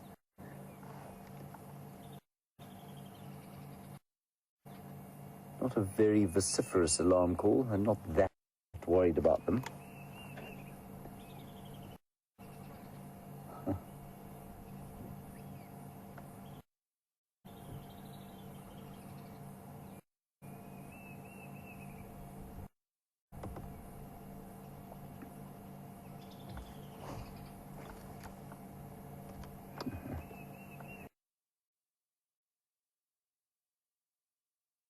What a lovely comment from Jim in Utah. Thank you, Jim.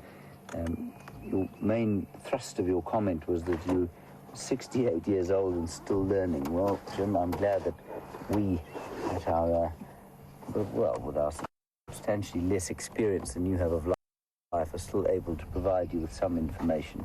And the information specifically you're talking about is the fact that I called it a forked-tailed drongo, and you say in the US that you would refer to that kind of a bird's tail as a swallowtail. Jim, I've definitely heard the term here, and I think we probably would use it for some of the birds that we get out here. You might say certainly one of the bee-eaters that has a forked tail like that, and it's called a swallow-tailed bee-eater. So definitely a term that we do use out here. All right, let's leave these eagles. We're going to wind our way slowly towards the hyena den and see if we can't catch up with that little cub. Now I'm pushing. I said 4 weeks earlier. I think probably actually almost 5 weeks old now. It tends to lose track of time out here. The days and weeks and months kind of just meld into each other. Actually quite a nice way to live, really. And I cannot believe Scott has found another nest. I think I found one nest the whole year. Scott's found about 25 of them. He's a magnet for nests.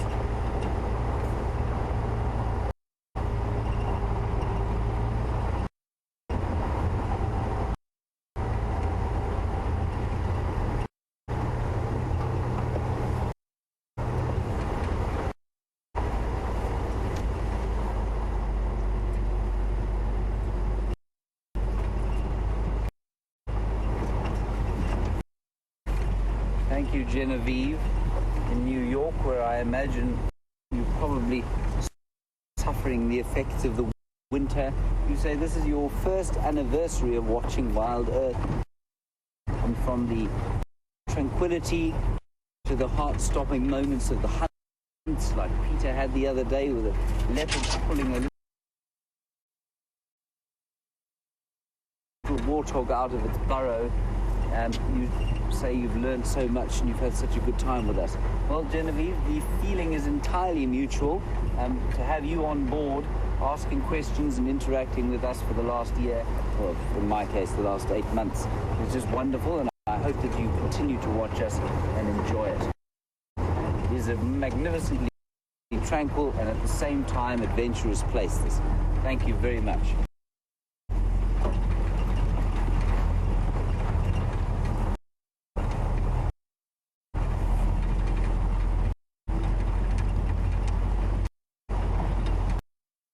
So the heat has come off. It's definitely, the sun's gone behind a very high bank of grey clouds, and I don't think it's going to rain. I think Brian's thumb at his finger has been lying to him.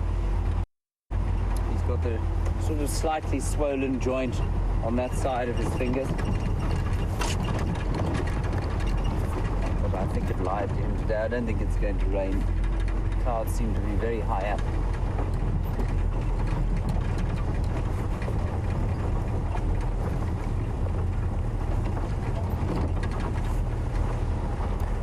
now we were just looking at those Wahlberg's eagles in the tree there, and we were looking at the starlings earlier, and I described them as nomadic and not migratory.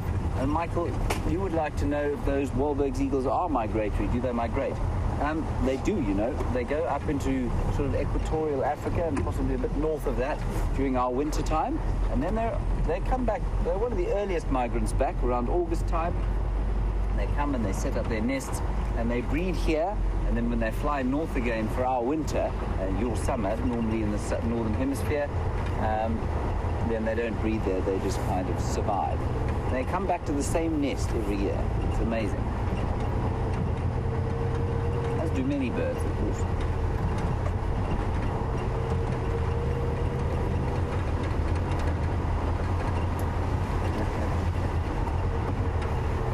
Thank you, Jeandre. You are very, very sharp, I must say, on your bird calls.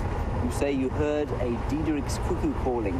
A Diederik's cuckoo, for those of you who don't know, sounds like this. It goes...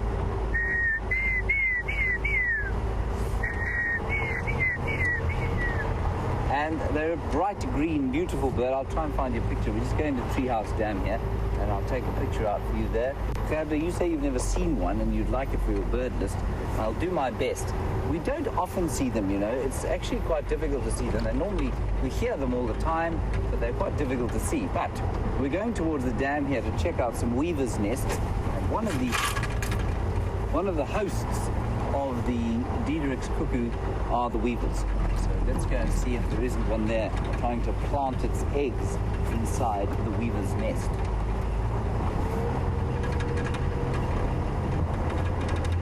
Now, Treehouse Dam, of course, is now no more than the dam wall. It's a dam in name only. The weavers have made an attempt to come and build their nests.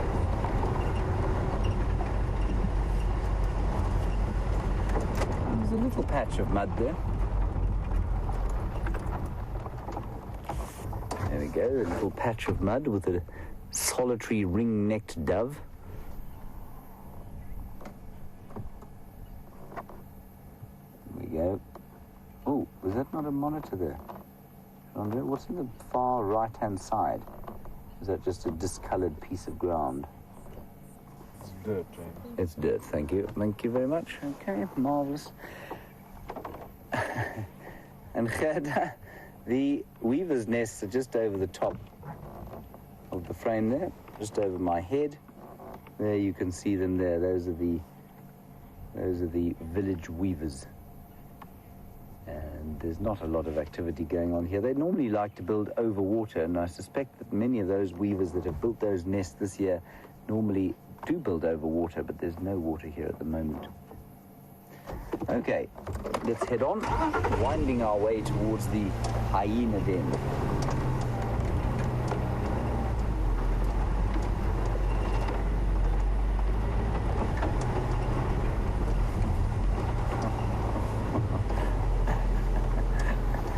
Jennifer in Toronto, you you said, did I just call Scott a chick magnet? Jennifer, I did not call Scott a chick magnet. I called him a nest magnet. That is very distinct. Scott is, of course, a chick magnet as well, but that's not what I called him. Let's head across to him. I'm just going to pick a flower here and have a smell. No, it smells like nothing, really. Anyway, let's head across to Scott the chick magnet, and we'll head to the hyena den.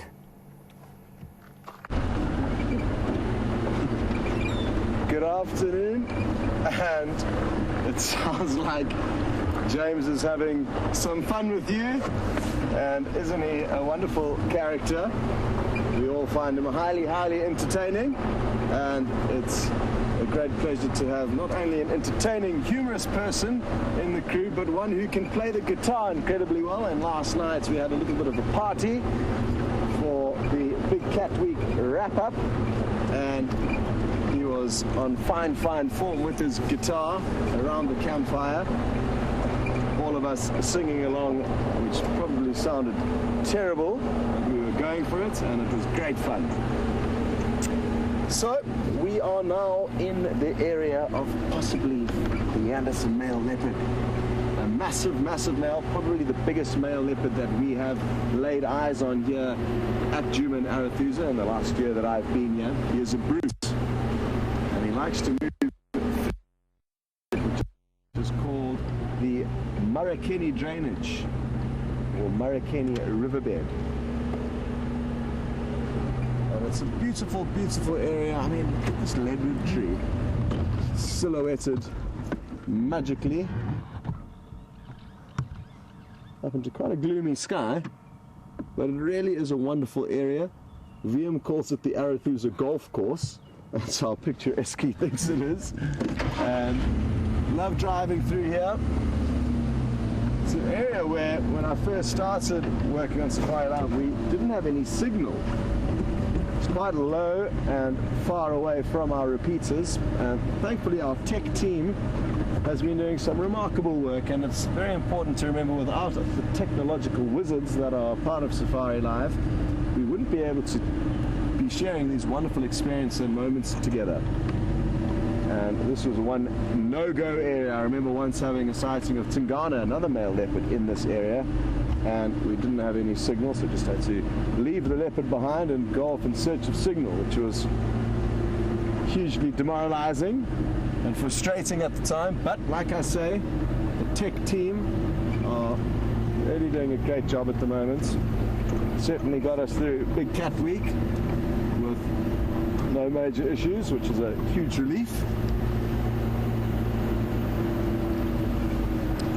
Peter and Alex are two of those tech wizards. They left at 5:30 this morning to head off to Botswana, one of our neighboring countries, to go and set up another waterhole camera. For those of you who are new to the show, we've got an awesome 24-hour-a-day live camera at the Djuma waterhole, and it's now high definition, much better picture and quality, stereo sound. So while you're not on safari with us, you can still be in Africa listening to some wonderful sounds at different parts of the day, but also getting some great images, especially now that it's so dry. That little waterhole's getting a lot of action.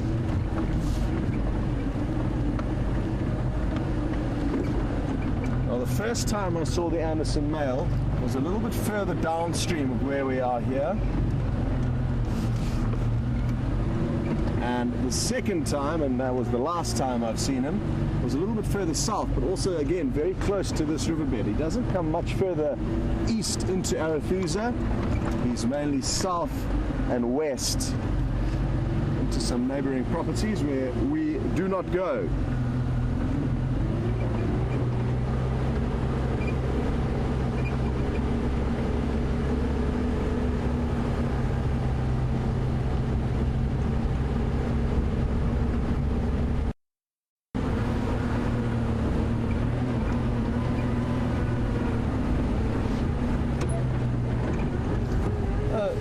My earpiece is causing trouble again, and Wium is hand signaling to me that I need to do a link across to James, so toodle-doo, and we'll catch up later, hopefully with my earpiece working. Look, everybody, it's an elephant, and he's standing there in the bushes, just browsing on some of the fresher sort of the shoots that there are around. Now, I know Scott was in this area with an elephant earlier, so I wonder if you can tell me if this is the same fellow. Should be pretty easy to tell, given that he's only got one tusk. That will be the most distinctive feature of this fellow. Let's hope he comes out and gives us a bit of a show. Well, not too much of a show, of course.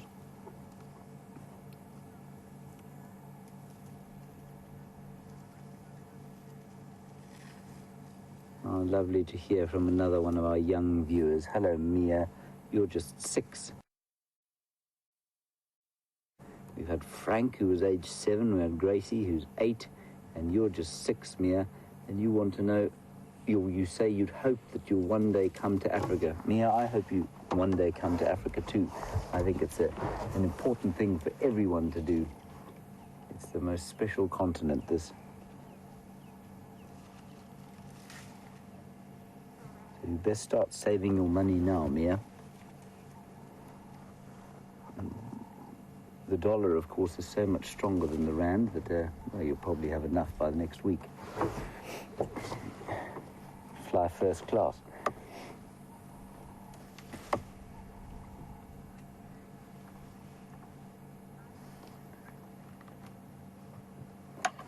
Let's just roll back slightly.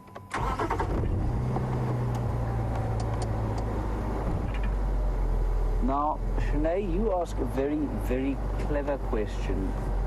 You say, how many muscles are there in the trunk? And you've read recently that there are only 7.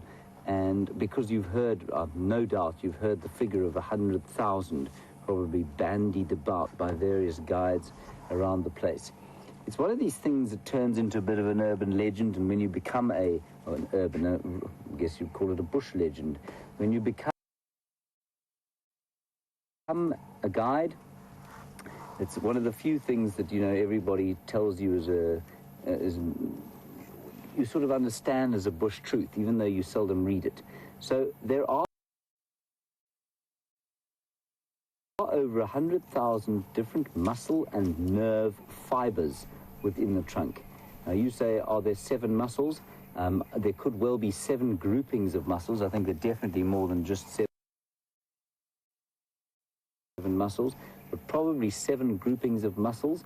But it's a very, very complicated organ or appendage is the trunk, and I think that you will find, and there are probably over 100,000 different muscle and nerve fibers, and you know, helping to operate the tremendously complicated organ. But that's where the confusion comes from. So if you're a new guide, you'll learn that there are 100,000 muscles in an elephant's trunk.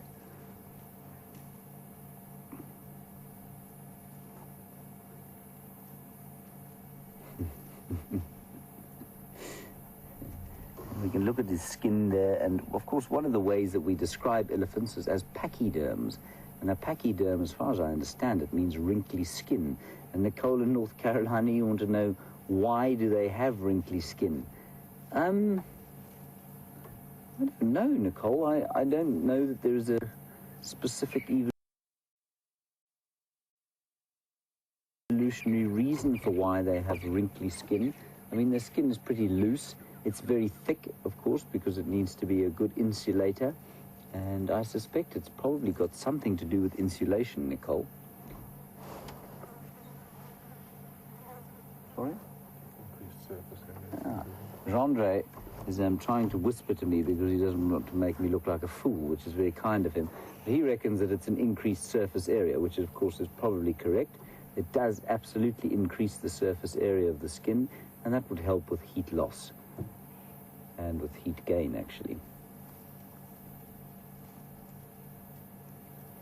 It's interesting. I'm just trying to think. The bigger animals were, so rhino, we would recall pachyderms as well. They've also got very wrinkly skin, but hippo, the same size, don't.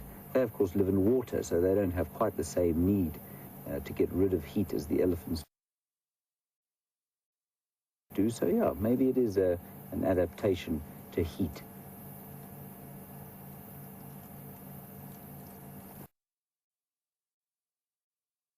Just watch this fellow for a little while and see what he does.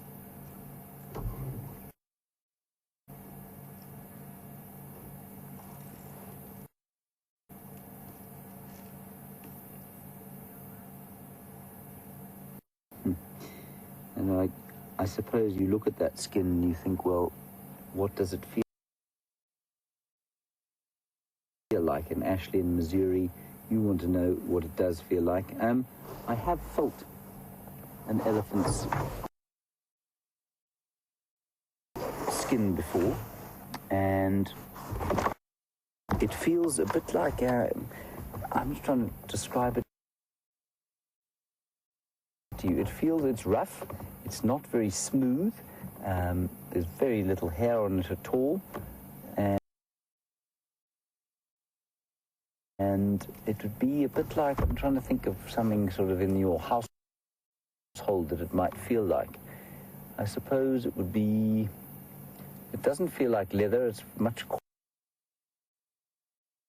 coarser than that. I don't know. Can't really think of anything that it would feel like. Yeah, so like rough leather, actually, kind of a really rough leather and very pitted. Old leather.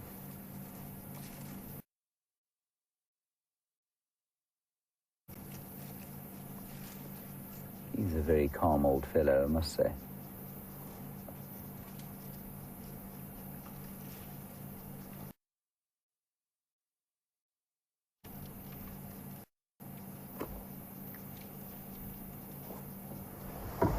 Let's move away a little bit. We can get a bit closer. Now, I'm just going to see if we can't get a little bit closer to him, because he's going into a pretty thick bush. And while I do that, really, you're in Milwaukee, a place I have never been. And really, you want to know why the elephants don't get nicknames like some of the other animals do. Greenie, we sometimes name the leopards that we see. Sometimes they're like that hippo, because he's been around a long time, they'll give him a bit of a name. It's just for fun, but it's mainly the territorial animals. So, I mean, this bull will be here for a few days, and he'll probably disappear for months, and we won't see him again. So we normally only name the animals that we see very regularly, that are very territorial, and that's why leopards have got names. And the lion prides have got names too, but not the individual lions in the lion prides often, but sometimes they do. They have very distinctive characteristics. Now, what we don't want to do is irritate him, but we do want to. I'm just going to quieten down my voice a little bit, but it's just very nice to get a bit closer to them. Just watch them. You can see the wrinkles on the skin.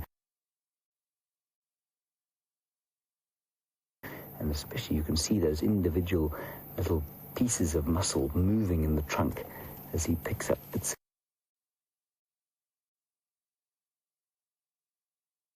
Nice to get a bit closer to them. Just watch them. You can see the wrinkles on the skin, and especially you can see those individual little pieces of muscle moving in the trunk as he picks up bits and pieces of food to eat.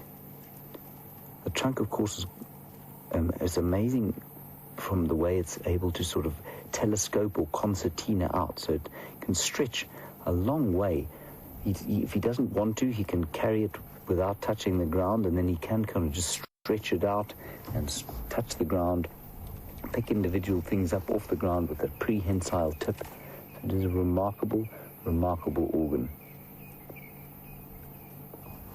He's also eating something here called a buffalo thorn, or ziziphus. And it's very, very thorny. Makes no difference to him at all. He just pops it into his mouth. It doesn't sort of lacerate his tongue. And I just think that's amazing. I'm really not sure how that happens, because an elephant's tongue is pretty soft. But for some reason they're able to tolerate those horrific thorns. Very good eating is the buffalo thorn. Even for human beings, we can use them as use buffalo thorn as a salad.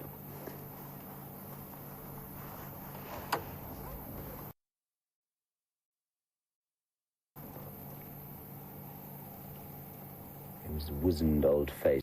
It's so peaceful being around an elephant like this.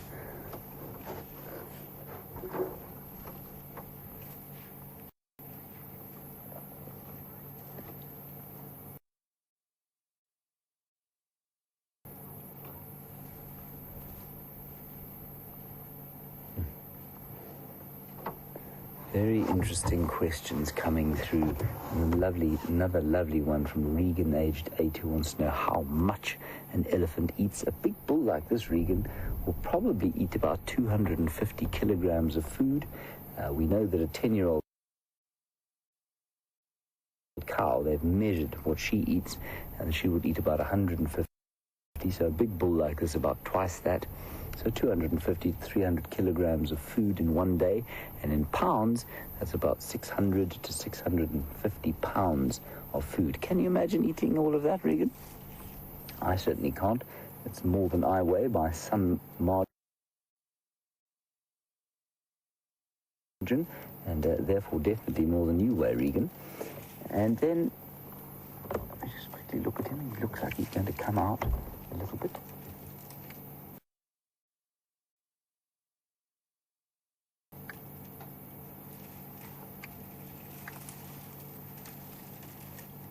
Really lovely. And then a question about calcium and how an elephant like this gets enough calcium in its diet to maintain those massive bones that they have. And I mean, we were picking up a femur the other day and a half of a hip bone, and together they weigh over sort of 40 or 50 kilos, 110 pounds. And where do they get the calcium from? The calcium, I think, is found, well, it's in the diet, obviously. They don't eat a huge amount other than the plants around here, but they are very selective. So this question from Rena about where they get the calcium, they're highly selective about the food they eat. So I think they actually feel when they have a nutritional deficiency. They'll select plants that are probably better than others at pulling calcium out of the earth. And they will also sometimes pick up sand and eat that. I do know that the soil here is not very rich in calcium, and so it probably is a bit of a struggle, but they will engage in what we call geophagia, and that's the eating of soil. And I think you'll find that geophagia plays a large role in maintaining the calcium needs of a big elephant bull like this. He's huge. He's got a really kind of big Roman nose about him. I do wonder what happened to his tusk. Must have been a pretty painful thing, I suspect, when it disappeared.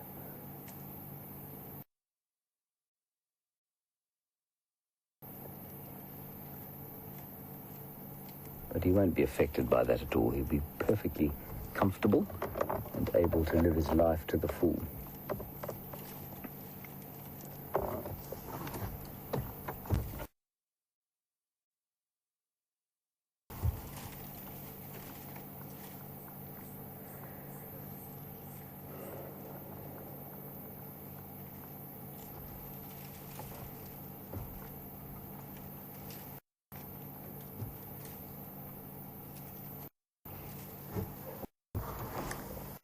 So here we are watching an elephant eating a whole lot of thorns and things, and Joyce in Pennsylvania, you're wondering about all the blood capillaries and veins in the ear, and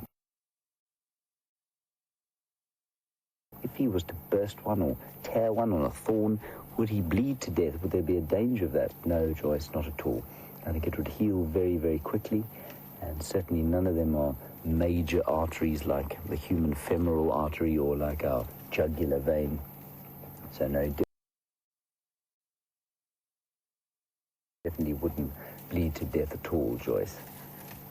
Would be absolutely fine. Flapping his ears there to try and maintain coolth. Those capillaries are enormously important, because those capillaries, here he goes, the capillaries keep the brain cool. When he flaps his ears like that, he keeps the blood cool. All the blood goes pumping through those ears every 20 minutes, and then it goes into the brain, which keeps his brain nice and cool, and that's obviously the most important thing to keep cool. And then, Joyce, you also wanted to know what is the most powerful thing I've ever seen an elephant do. In terms of pure strength, probably the same thing as you watched an elephant do, maybe in this elephant with Scott earlier, push over a big tree. Certainly I've seen them push over some enormous knobthorn trees, kind of trees that a bulldozer wouldn't be able to push over. And they push over huge numbers of trees in this area, especially during the winter months. An elephant will graze if it can. They prefer to eat grass, but because there isn't much grass around at the moment, they're still browsing like they would in the winter time or in the early spring. Now you can see those ears flapping. You can see all the veins in the back of his ears. And you can imagine how fanning them like he's doing just helps to cool the blood that's going off into the brain. Still feeding on Ziziphus. Very selective feeders. They will definitely select for different kinds of trees. They don't just sort of eat indiscriminately. And he is, I mean, it's astonishing how sort of relaxed and chilled out he is. He's hardly looked at us.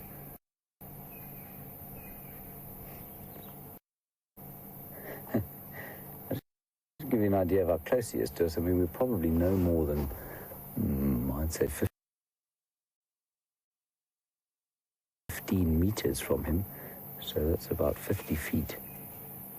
Not very far at all. And he's totally relaxed.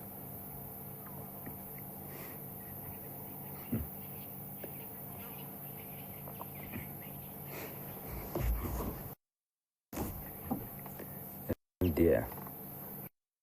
Right, so I've made a horrible mistake here.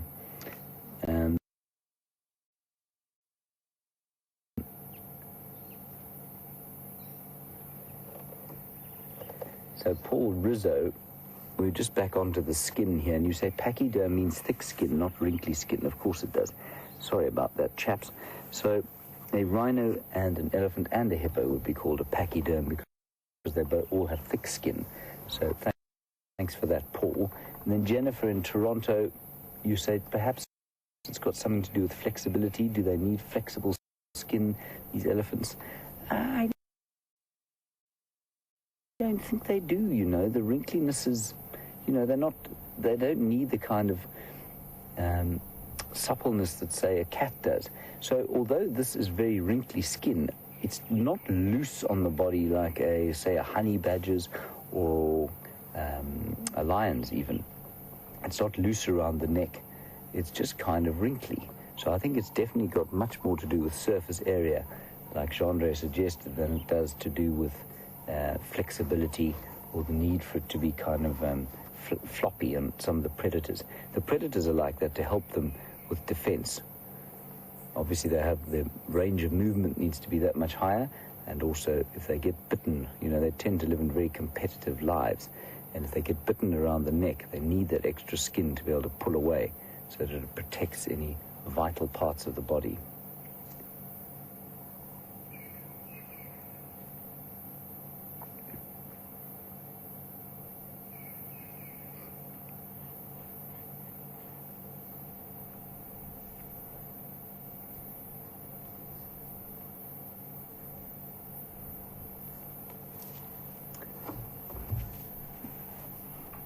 Look at that. Oh dear. Oh dear. Bye-bye, Mr. Knobthorn Tree. Okay, let's just keep very still and quiet here. He's now watching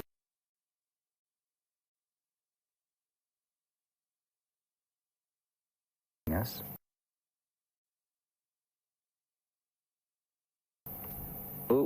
Oh dear. Oh dear. Bye-bye, Mr. Knobthorn Tree. Okay, let's just keep very still and quiet here. He's now watching us.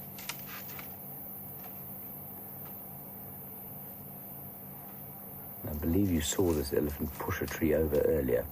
He's decided against that one, I'm very pleased to say.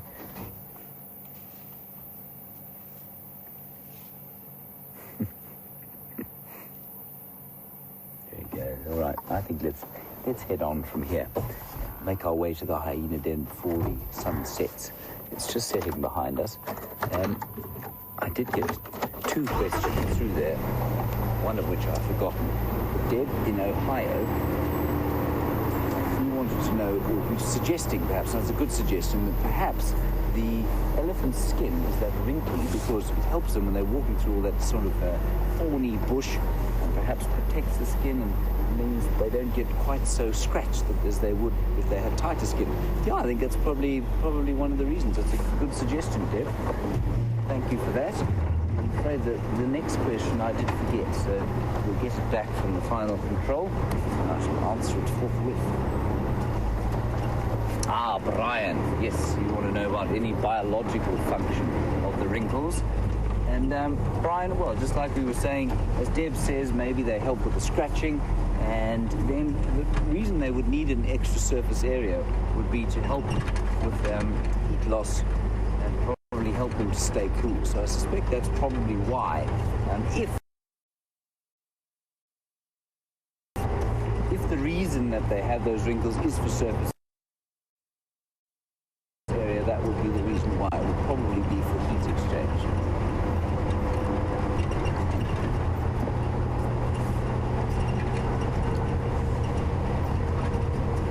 Right, let's head across to Scott. He's got an update on the big cat that he's following. We were out with Big Cat Week, but that doesn't mean we're going to stop looking for them. See you just now.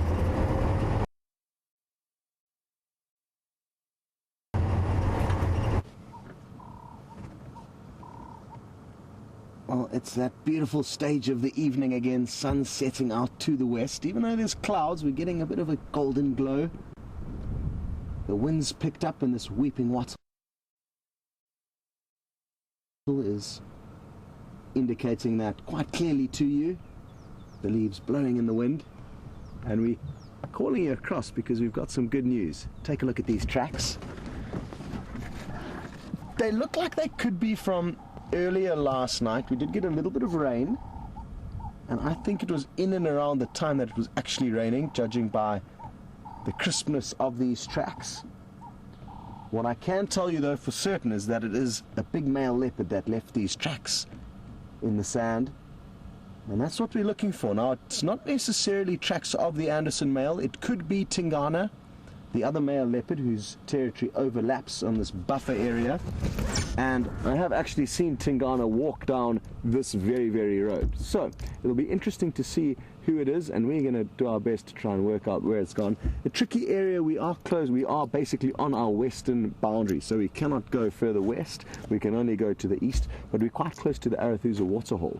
And I'm hoping that in these dry conditions, the leopard may be lured to the water, and that's where we are hoping to go and find him now. We'll keep you updated though, and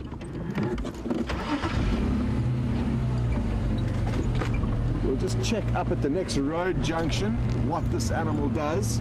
This area of road is nice and easy to see what his tracks have done, because the sand is very soft, but further up ahead the road becomes very hard. Now I can see his tracks on the right hand side of the road, and that's what I'm focusing on, making sure I try and keep an eye on. But not an easy thing to do whilst driving in a vehicle. But I think it's still useful for us to just head in the general direction that this leopard was moving in, not necessarily follow each and every footprint, but just start kind of fine-tuning our search, and again hope that he will be at the waterhole up ahead.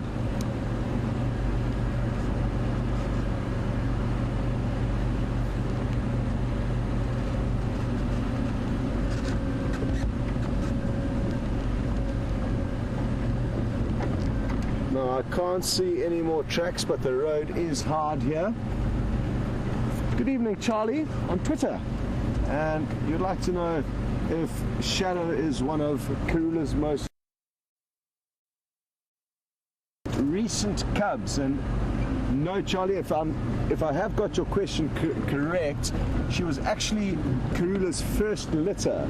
It was Shadow and another leopard, I think, called Tundi. So 2 females that she raised successfully. So that was many, many years ago, 9 years ago. And since then, Karula has raised many litters. I think another 5 or 6 leopards she's raised to adulthood. Quarantine and Kunuma are the two that I got to know briefly, kind of for the first 6 months of my career here with SafariLIVE.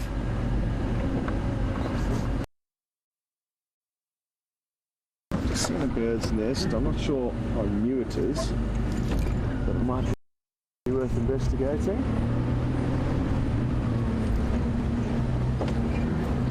I think it's a bird's nest. It's just in this buffalo thorn tree.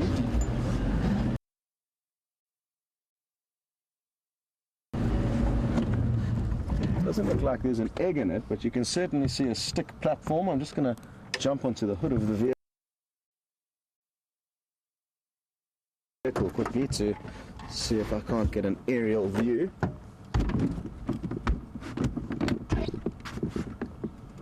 No eggs that I can see, but certainly a nest of some description, maybe from last year. Cool.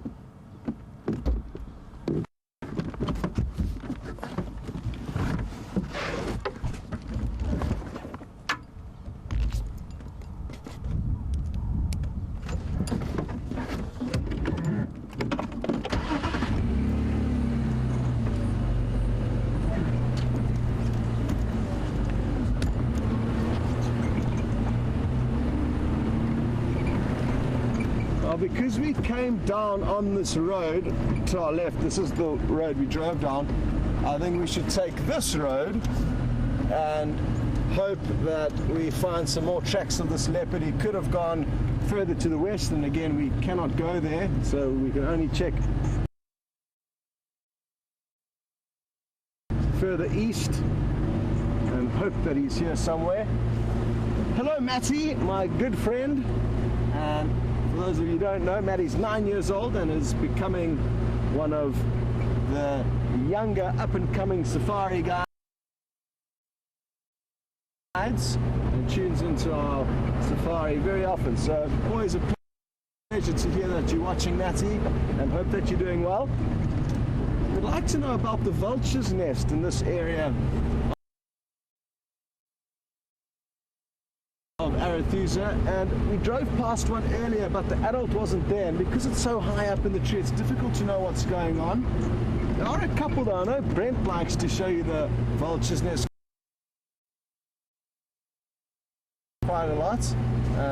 I haven't been too good at that, but no updates on the vultures and their nests, Matty, not that I know of, but I'm sure if Brent takes you on a drive in the next couple of days, if you ask him, he'll take you across there. But we did just go past a little bit earlier, like I said, and sadly the adult was not there.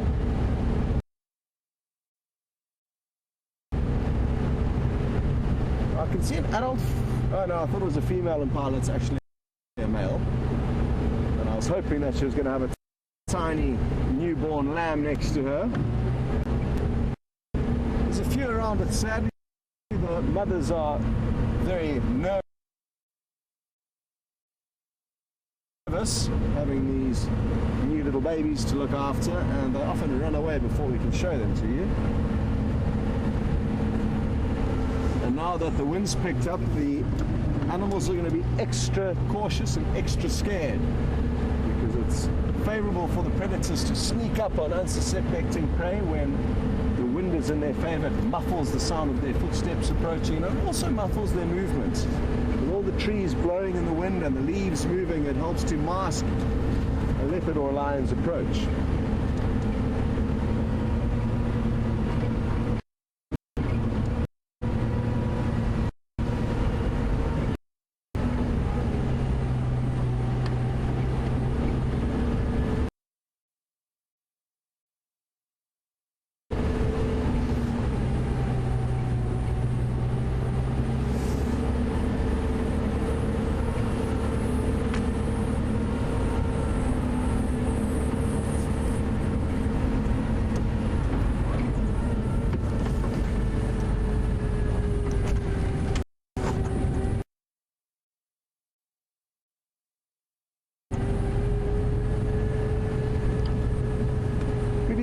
Miss Chin and Dallas.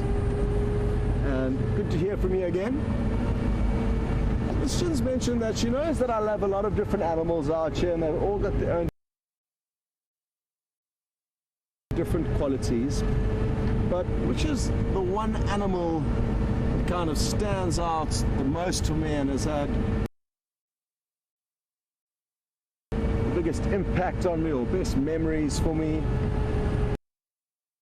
And this afternoon, the first animal that comes to mind is an elephant bull, and I guess the animals sometimes change depending on my mood, but a very big elephant bull, to spend time with them is a very, very moving experience, I feel, especially when you get close to them, because they are absolutely Goliath. They are monstrous animals, but they can be so gentle and so accommodating of you if they are in the right mood. And I feel that their intelligence, together with their size and their beauty, makes you kind of feel like there's possibly more of a connection there than there would be, or that you would feel with other animals. And again, that's just my personal opinion, but I do certainly feel that the intelligence allows us to kind of understand one another a little bit more so than the other animals out here. So elephants in general, but especially the big bulls. Good question.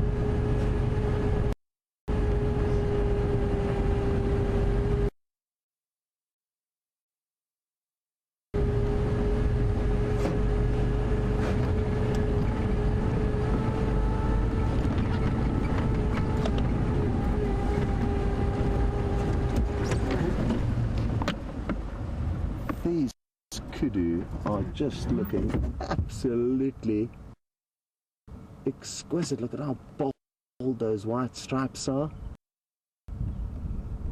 It's like they've just come out from the makeup artist, looking absolutely exceptional.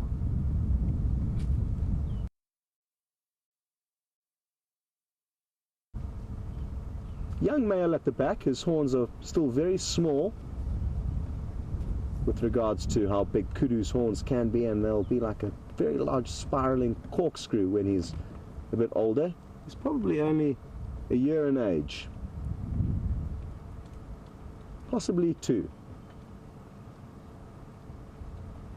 And I love those vertical white stripes. The purpose of them is, and it's quite nice to see it now as he's moving through some thick bush, it helps to chop his body up into puzzle pieces. And because kudu are browsers that live in thick vegetation, feeding on the leaves predominantly, this camouflage is very well suited to them, because again, like I say, there will always be vertical branches of the trees growing upwards that they're feeding on, and that together with their vertical white stripes does a really good job of helping them disappear.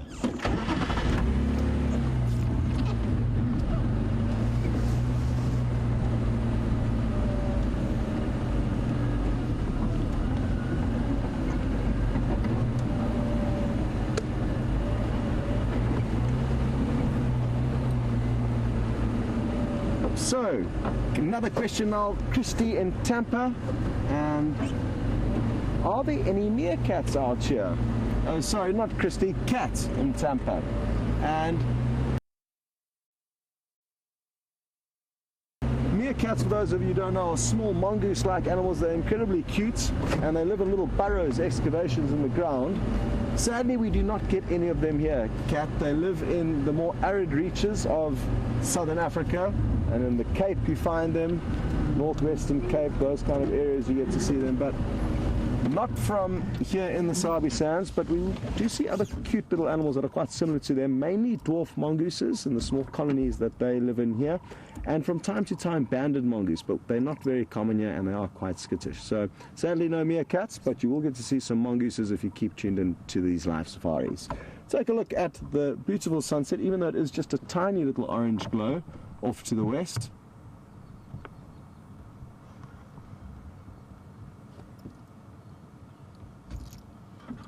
And it's a great time of the evening just to stop and to listen possibly hear something, some clues as to what's going on and where the animals are moving. Especially the fact that there's a big male leopard moving through this general area. If he was to let off his loud rasping call, we could hopefully hear it and try and pinpoint his location.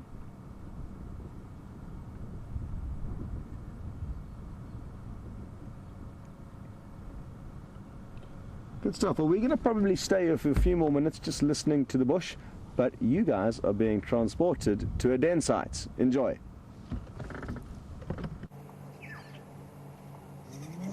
Look at that, everybody. Isn't that spectacular? Little baby hyena, probably 5 weeks old.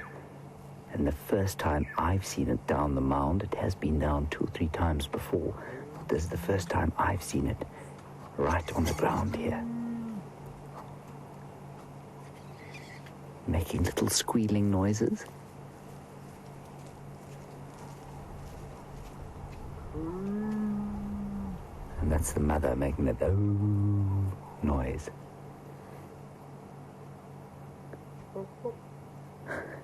And look, the little 6-month-old is coming over the top of the mound now.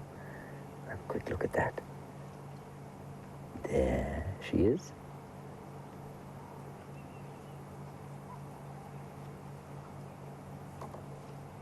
Lovely little scene playing out here. There are 4 hyenas here in total. 6-month-old on top, a little 5-week-old one, the other sort of scraggly-looking mother down on the ground, and then probably an 8-month-old hyena also just lurking about to the left-hand side.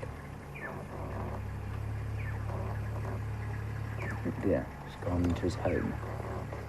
It's very irritating. I hope he comes out again.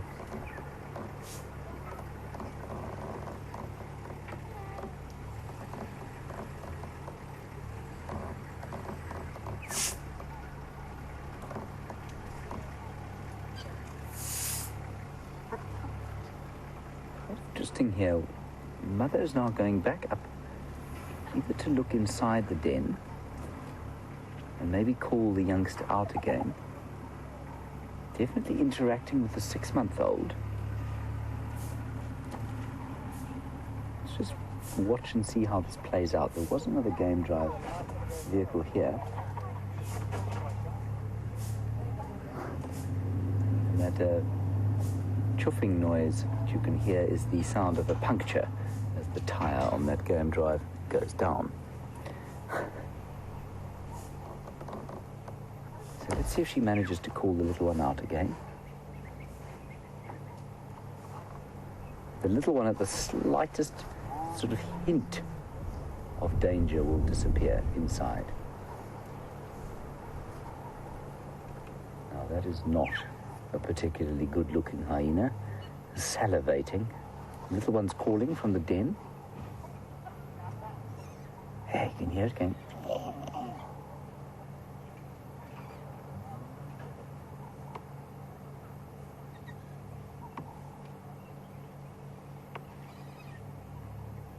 Let's just see if she comes out. It's very hot. You can see the mother is panting heavily. Got a nice full belly, so she's obviously eaten something lately.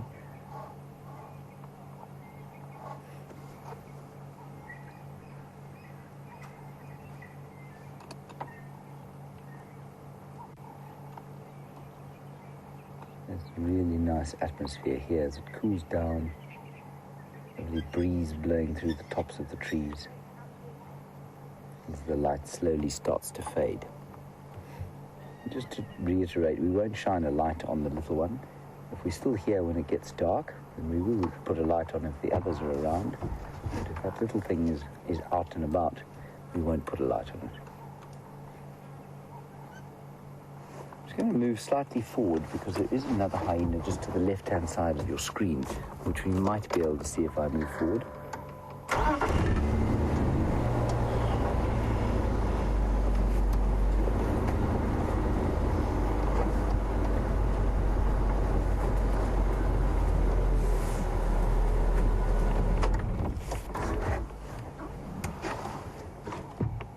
Can't see the other one now. It seems to have disappeared off into the bush I think it's definitely going to be worth just sitting here for a little bit longer, see if the little one comes out, and if that 6-month-old, which is getting very playful now, doesn't come back over from the other side. We can't get to the other side of the den.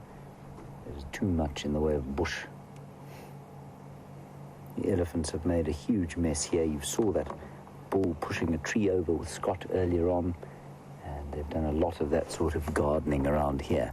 It makes it extremely difficult to drive the vehicles off-road. There you can see the gardening of the elephants. Very untidy gardeners they are.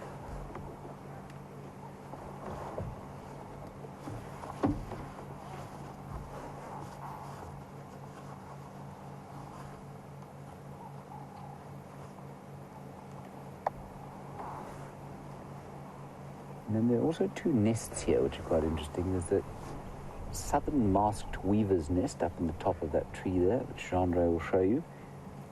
A little intricate nest. You can see the wind blowing through them now, waving in the wind.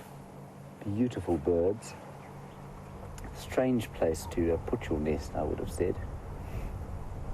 They normally nest in colonies, and that's actually, I think those 2 nests were built by the same male. One of them was definitely rejected by a female. I'm not sure about the second one. And then there's also an oxpecker's nest there in that piece of dead tree that you can see there, just in the fork. There's a hole that the oxpeckers will go into. So if we sit here for long enough, the parents might come home. There might even be one in there now incubating the eggs.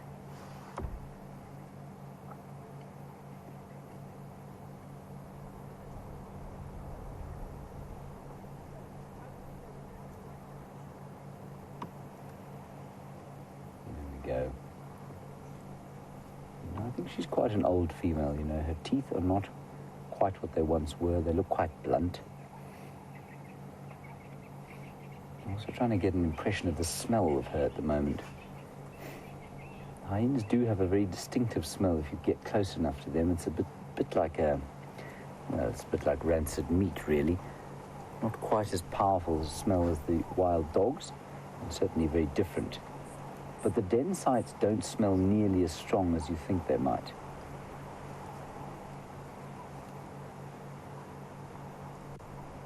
She's not a good-looking lady, that, I'm afraid. She does look rather, I don't know, a bit like sort of Lion King hyena-ish.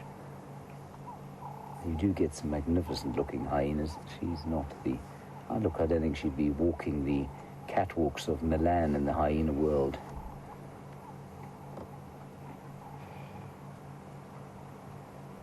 Definitely, that's darkness in her face is congealed blood.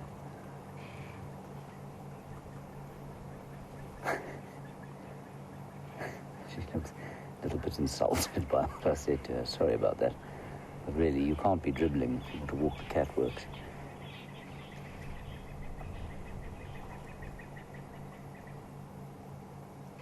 And also an interesting part of the sexual anatomy, of course, of hyenas. Jeandre, if you can just have a quick look at the back end. That, of course, looks like a scrotum, but it isn't. It's a false scrotum, which the females have, and of course we bang on about how odd their genitalia are, and that's just a nice example of it. I mean, if you were to see this hyena and you didn't know better, you'd definitely say it was a male, but it isn't. It is a female. A very hot one, you can see, panting in the humidity and heat. Not to mention salivating on herself.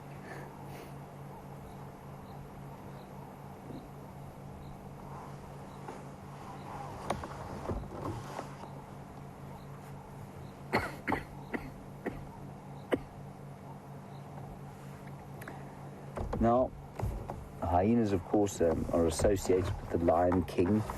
They are the evil ones, portrayed as the goose-stepping Nazis, which, of course, is extremely unfair.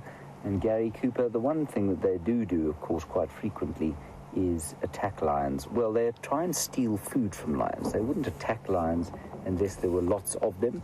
Normally, the ratio is about 2 or 3 hyenas to a lioness. Much more if there's a male lion involved. Very seldom will hyenas attempt to attack a male lion. Male lions are just so much bigger and so much stronger.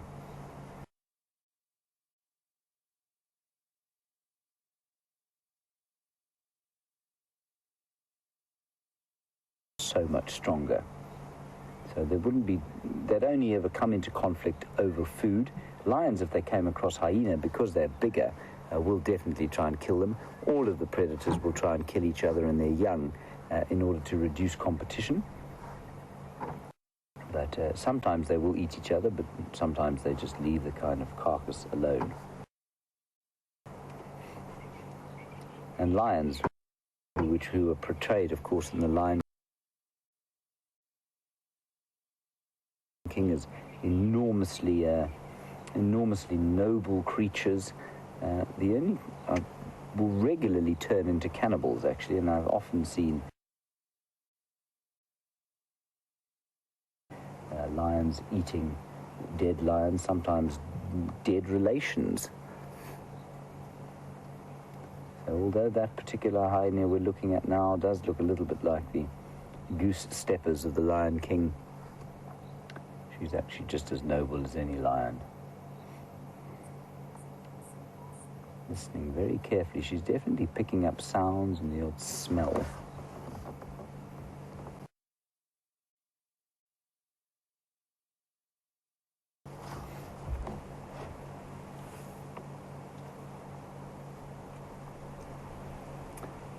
Now, obviously, there's been some salivating here, and CC Art Design, a name clearly not given to you by your mother, I don't think. CC Art Design, very nice Twitter handle, though. You want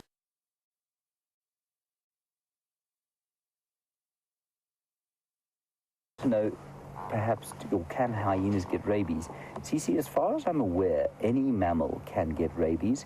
I don't think it necessarily kills all mammals, and certainly I know that mongoose, for example, are able to carry rabies, but don't express necessarily, and they're not affected by it, so they can certainly give it to other animals, but they don't get affected by it. Hyena, I'm sure, can be affected by rabies, and certainly would be something we'd watch out for if there was a rabies outbreak amongst the domestic animals outside of the reserve. But that salivation is purely a function of the fact that she's panting in the heat.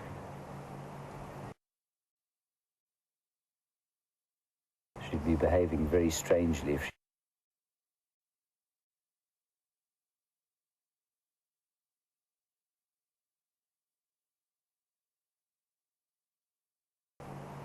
she'd be behaving very strangely if she was affected by rabies. It does.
There was an owl's nest above it, and maybe an owl was dropping its pellets down.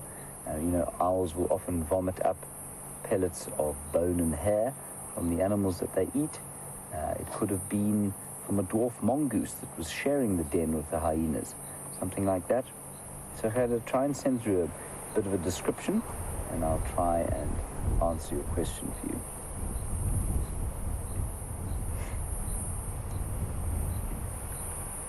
She's very aware, this hyena. They don't sleep, but like the leopards, they don't sleep soundlessly like lions. Lions, they're so confident in their own size and ability, they will lie down and sleep like the dead.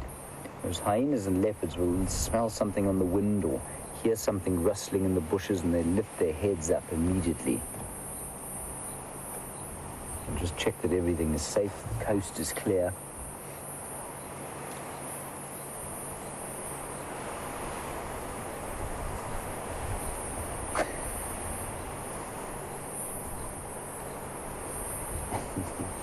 It's been a while since I've heard from this particular fellow in Pennsylvania, Wingnut. Your Twitter handle makes me giggle every time I hear it. You want to know, how does a hyena clean the blood off her face? Clearly not with any great enthusiasm, Wingnut. Ooh, sorry, let's go quickly across to Scott. He's got something fascinating. This is amazing. This is one of the most awesome things that I have ever seen. It's a genet, which is an animal we hardly see with its tiny cub. Look at how cute that thing is. There's two little heads poking out. I have never, in my wildest dreams, thought I'd ever be able to see something like this. They are highly nocturnal animals, these genets. And this is the large spotted genet. It's got a black tip on the end of its tail. The small spotted genet will have a white tip. And the names can be quite confusing.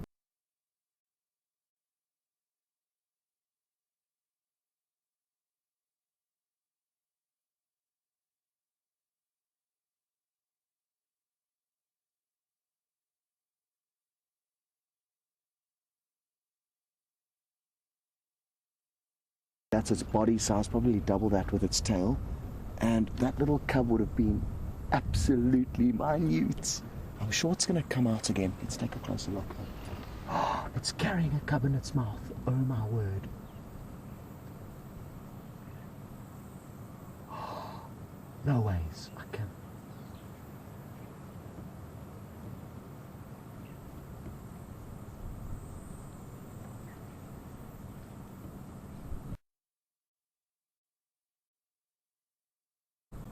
Look at how delicate she's climbing down this tree. Absolutely phenomenal. Now, I'm not sure which way she's going to go from the base of this tree. Via, maybe just try and pan down to the left there in that little gap there. Yeah, I think that might be a good spot. She might move through here. I've got no idea where she's gone.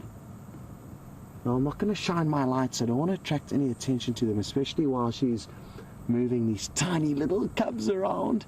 Probably moving them to a new den site. Now, depending on where she's planning on moving them to, she could be quite a while before she comes back to collect the second little cub. And who knows, maybe there's a third in there. I wouldn't know because I've never seen genet cubs before and know nothing really about them. That was incredible. Absolutely incredible. And that is the joy about being on safari. You literally do not know what to expect. And as we came through this little dip, I saw this movement, and initially I thought it was a leopard with the spots and the colors. And then on closer inspection, it wasn't a leopard, it was a genet, which was a great, great surprise, because especially a lot of the seasoned SafariLIVE goers will know we don't get to see genets very often. And when we do, it's usually a fleeting glimpse, not a slow motion quality sighting like that, where it's carrying its one cub at least down the tree, and we got to see those two heads poking out. Fascinating, fascinating. I was impressed hugely by the way she managed to clamber down that tree, vertically heading straight down with such gentle eloquence. Let's take one last look now. I know there's not much light left, but we may see a little bit of movement. Who knows, maybe the cub that's been left behind will move around. But I don't think we're going to have too much luck, and I don't think we are going to get any better than the sighting we've had. It is tempting to stay and keep an eye on them, and half of me is wanting to do that, but because the light is fading so quickly, I don't think it's going to be worthwhile. I would not shine a spotlight on that animal while she's moving her cubs around. It's far too sensitive of a sighting. So I think we should move on and just be grateful that we got to have that incredible moment together. That was awesome, and a highlight for me from my whole year being here at SafariLIVE. That is one of the most special moments I've ever had to share with you guys. Whew. What a bonus. Well done, Wium. Good stuff. We're going to send you back to the hyena den, and let's hope the little cub there is there waiting for you.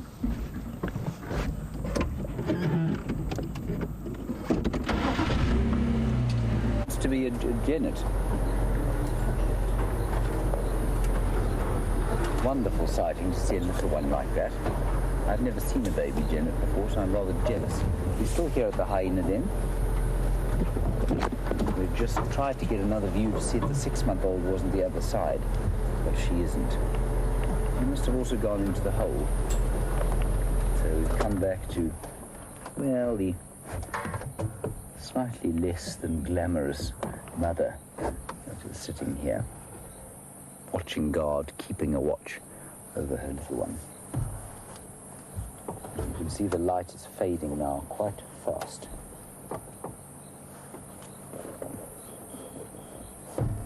The little one hasn't come out again.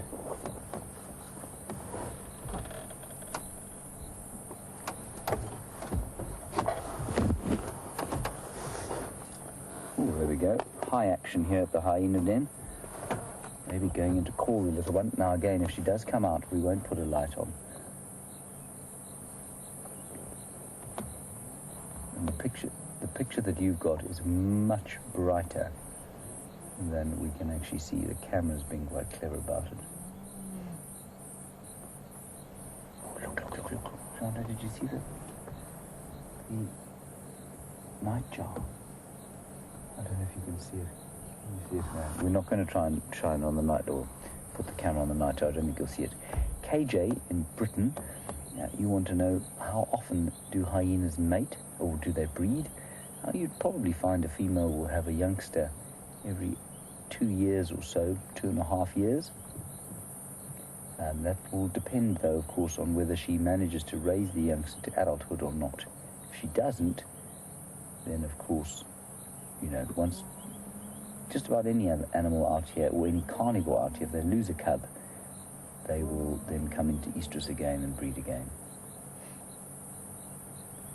Trying to bring the little one out. Sort of whining noise. Ooh.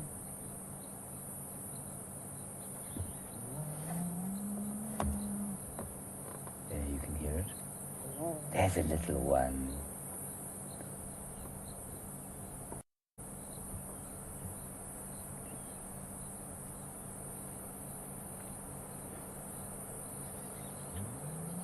Little one shouting.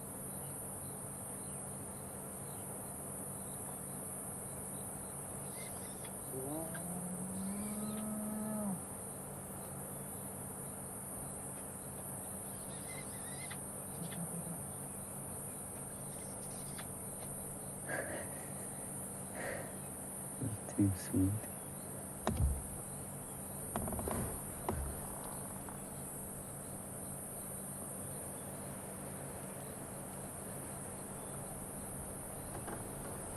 Now, many of the we've been watching the baby impala, obviously, and you'll find that they are obviously much more precocial when they're born. So they are, they're mobile almost immediately on birth. The carnivores tend to have much more altricial babies, so they're born blind often, and totally helpless. Hyena babies a little bit in between. They are born with teeth, with their eyes open, and they can see, but they're obviously not quite as adept at moving around like those baby impala. And got a question about the sort of what is the gestation period, and I think it's from Dawn. Dawn, the gestation period of a hyena, if I'm not mistaken, sits at about... I'm just trying to remember exactly. Lions at about 110 days, leopards about 100 days. I think these guys have a slightly longer gestation period. I'm going to say 120 days, Dawn, so just about 4 months. I might be wrong. We'll try and check that up for you. I think it's about 121 days. And I only think that because they're slightly more developed than, say, a lion cub would be. There's nasty suspicion in my mind there that says 90 days, but that seems a bit short to me. We'll try and follow up on that.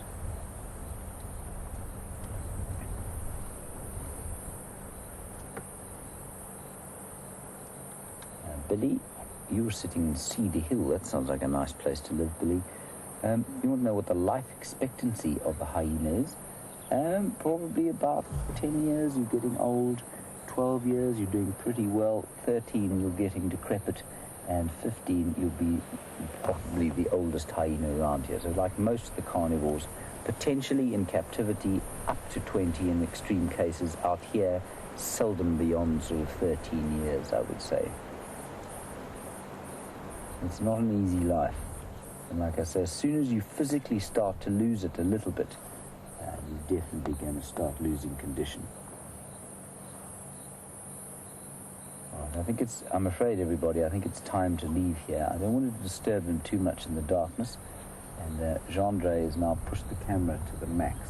Right, Jeandre? Yeah. So that's as bright as it can get. It's much, much darker where we're sitting than where you are.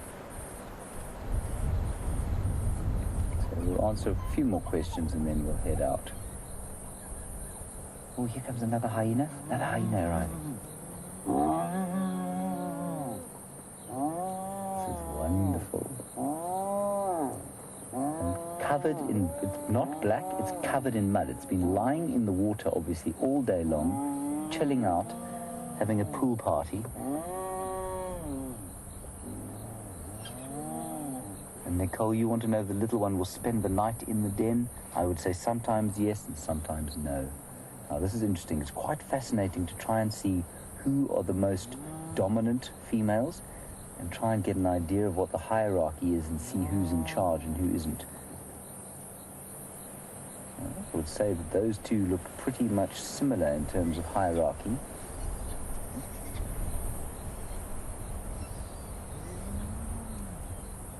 So I would say the one that arrived is pretty much on the same social tier as that one, perhaps a sibling. The little one didn't disappear inside very quickly, so maybe slightly lower ranking. Look, there it comes again. Very cross.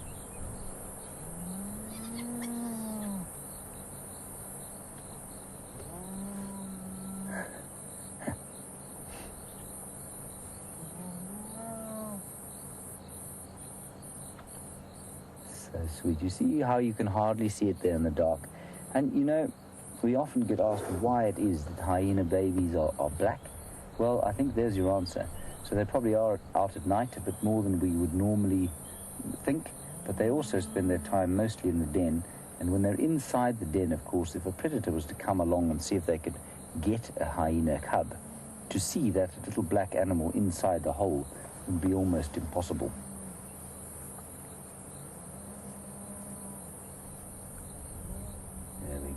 See, they're disappearing, so we'll move out of here after this next question.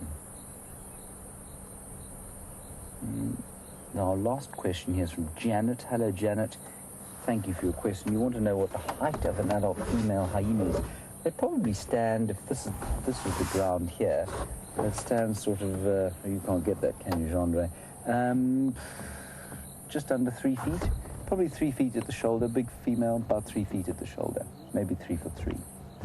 Okay, chaps, what a wonderful treat for the afternoon. Let's get out of here, as they say. Ooh, they're back again. Just have a last look.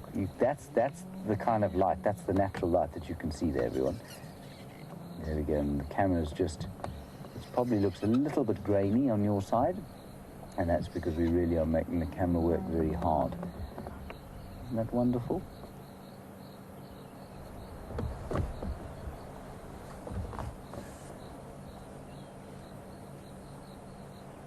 All right, I think that's going to be it, everyone.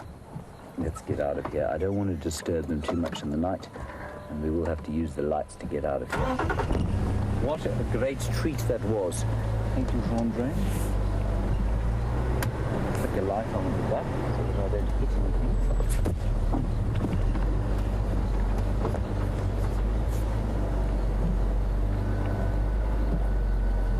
Okay, let's head back to Scott and for the wrap-up of his Genet, not Caracal sighting. We'll see you just now while we get after we've got out of here. Welcome back, everyone. I was just racing past Brent and Jamie and a few other crew members who stopped having some sundowners, and because time is running out, I wanted to avoid any distractions that they may be providing, so you may have got a glimpse of them. Anyway, it's, like I said, time to close up this evening's safari. It's been great fun, and so happy to hear some wonderful feedback from Raisa, who's been following WildEarth and SafariLIVE for many, many years now. And they said that this sighting, or they think that the sighting we've just had of that Genet and its tiny little cub, or kitten, as I'm told by Fiona, but we'll get to that a little bit later. Raisa says that they think this is the best, one of the best sightings we've ever shared on SafariLIVE. So isn't that awesome? And if you are a new viewer, very happy that we can share how magical and special that sighting was. And Fiona, like I said, mentioned that the correct terminology for a young Genet would be a kitten or a kit. And Fiona's actually raised many of these kits or kittens, and I think it's 15 of them, you say, Fiona, and almost always Genets will only give birth to 2. So I was mentioning that there could be 2 or 3 little cubs, or kittens rather, but Fiona has cleared up that they will almost always give birth to 2. So thank you very much for that feedback, Fiona, and I'm so happy we got to share that magical moment with the Genet. Fiona also was quite interested that it was roosting up in the cavity of a tree, and or was that Raisa? I can't remember which one of you were interested by that, but certainly a very good den site, and I wasn't hugely surprised to see the Genets using that as a den. They will also use those as sleeping places during the daytime, so not only a den site but also a good place to sleep. Good stuff. Well, it's time to send you back to James, I'm told, and thank you so much for joining us on this evening's safari. It's been wonderful, and I think it will be Brent and Jamie out in the morning. Anyway, there will be a safari and you will have the opportunity of jumping on board. Goodbye. See you next time. Right, everybody, back we are. Thank you for being with us this afternoon. I think we had a wonderful time, very gentle drive, some interesting stuff at the waterhole to start off with, the buffalo and the hippo. Not sure how long Peter's going to be with us, or indeed with the world. His habitat is slowly shrinking, and if he does get too weak, of course, lions may well think about taking him out, as would some hyenas if there was a large enough clan that came across him. So we're going to head off home now, and we will see you tomorrow on the brilliance of the African dawn. Thank you, Jeandre, for your efforts this afternoon. Nice to work with you again on the car. Big thank you to Jerry and Tara in the final control, and of course to Scott and the inimitable Wium on the other vehicle. The biggest thanks, as always, goes to you for your interactions and for your time. We love having you on board with us, and we hope that all of our new viewers from Big Cat Week will stay with us forevermore, basically. We'll see you tomorrow. Stay safe and happy wherever you are. Bye-bye.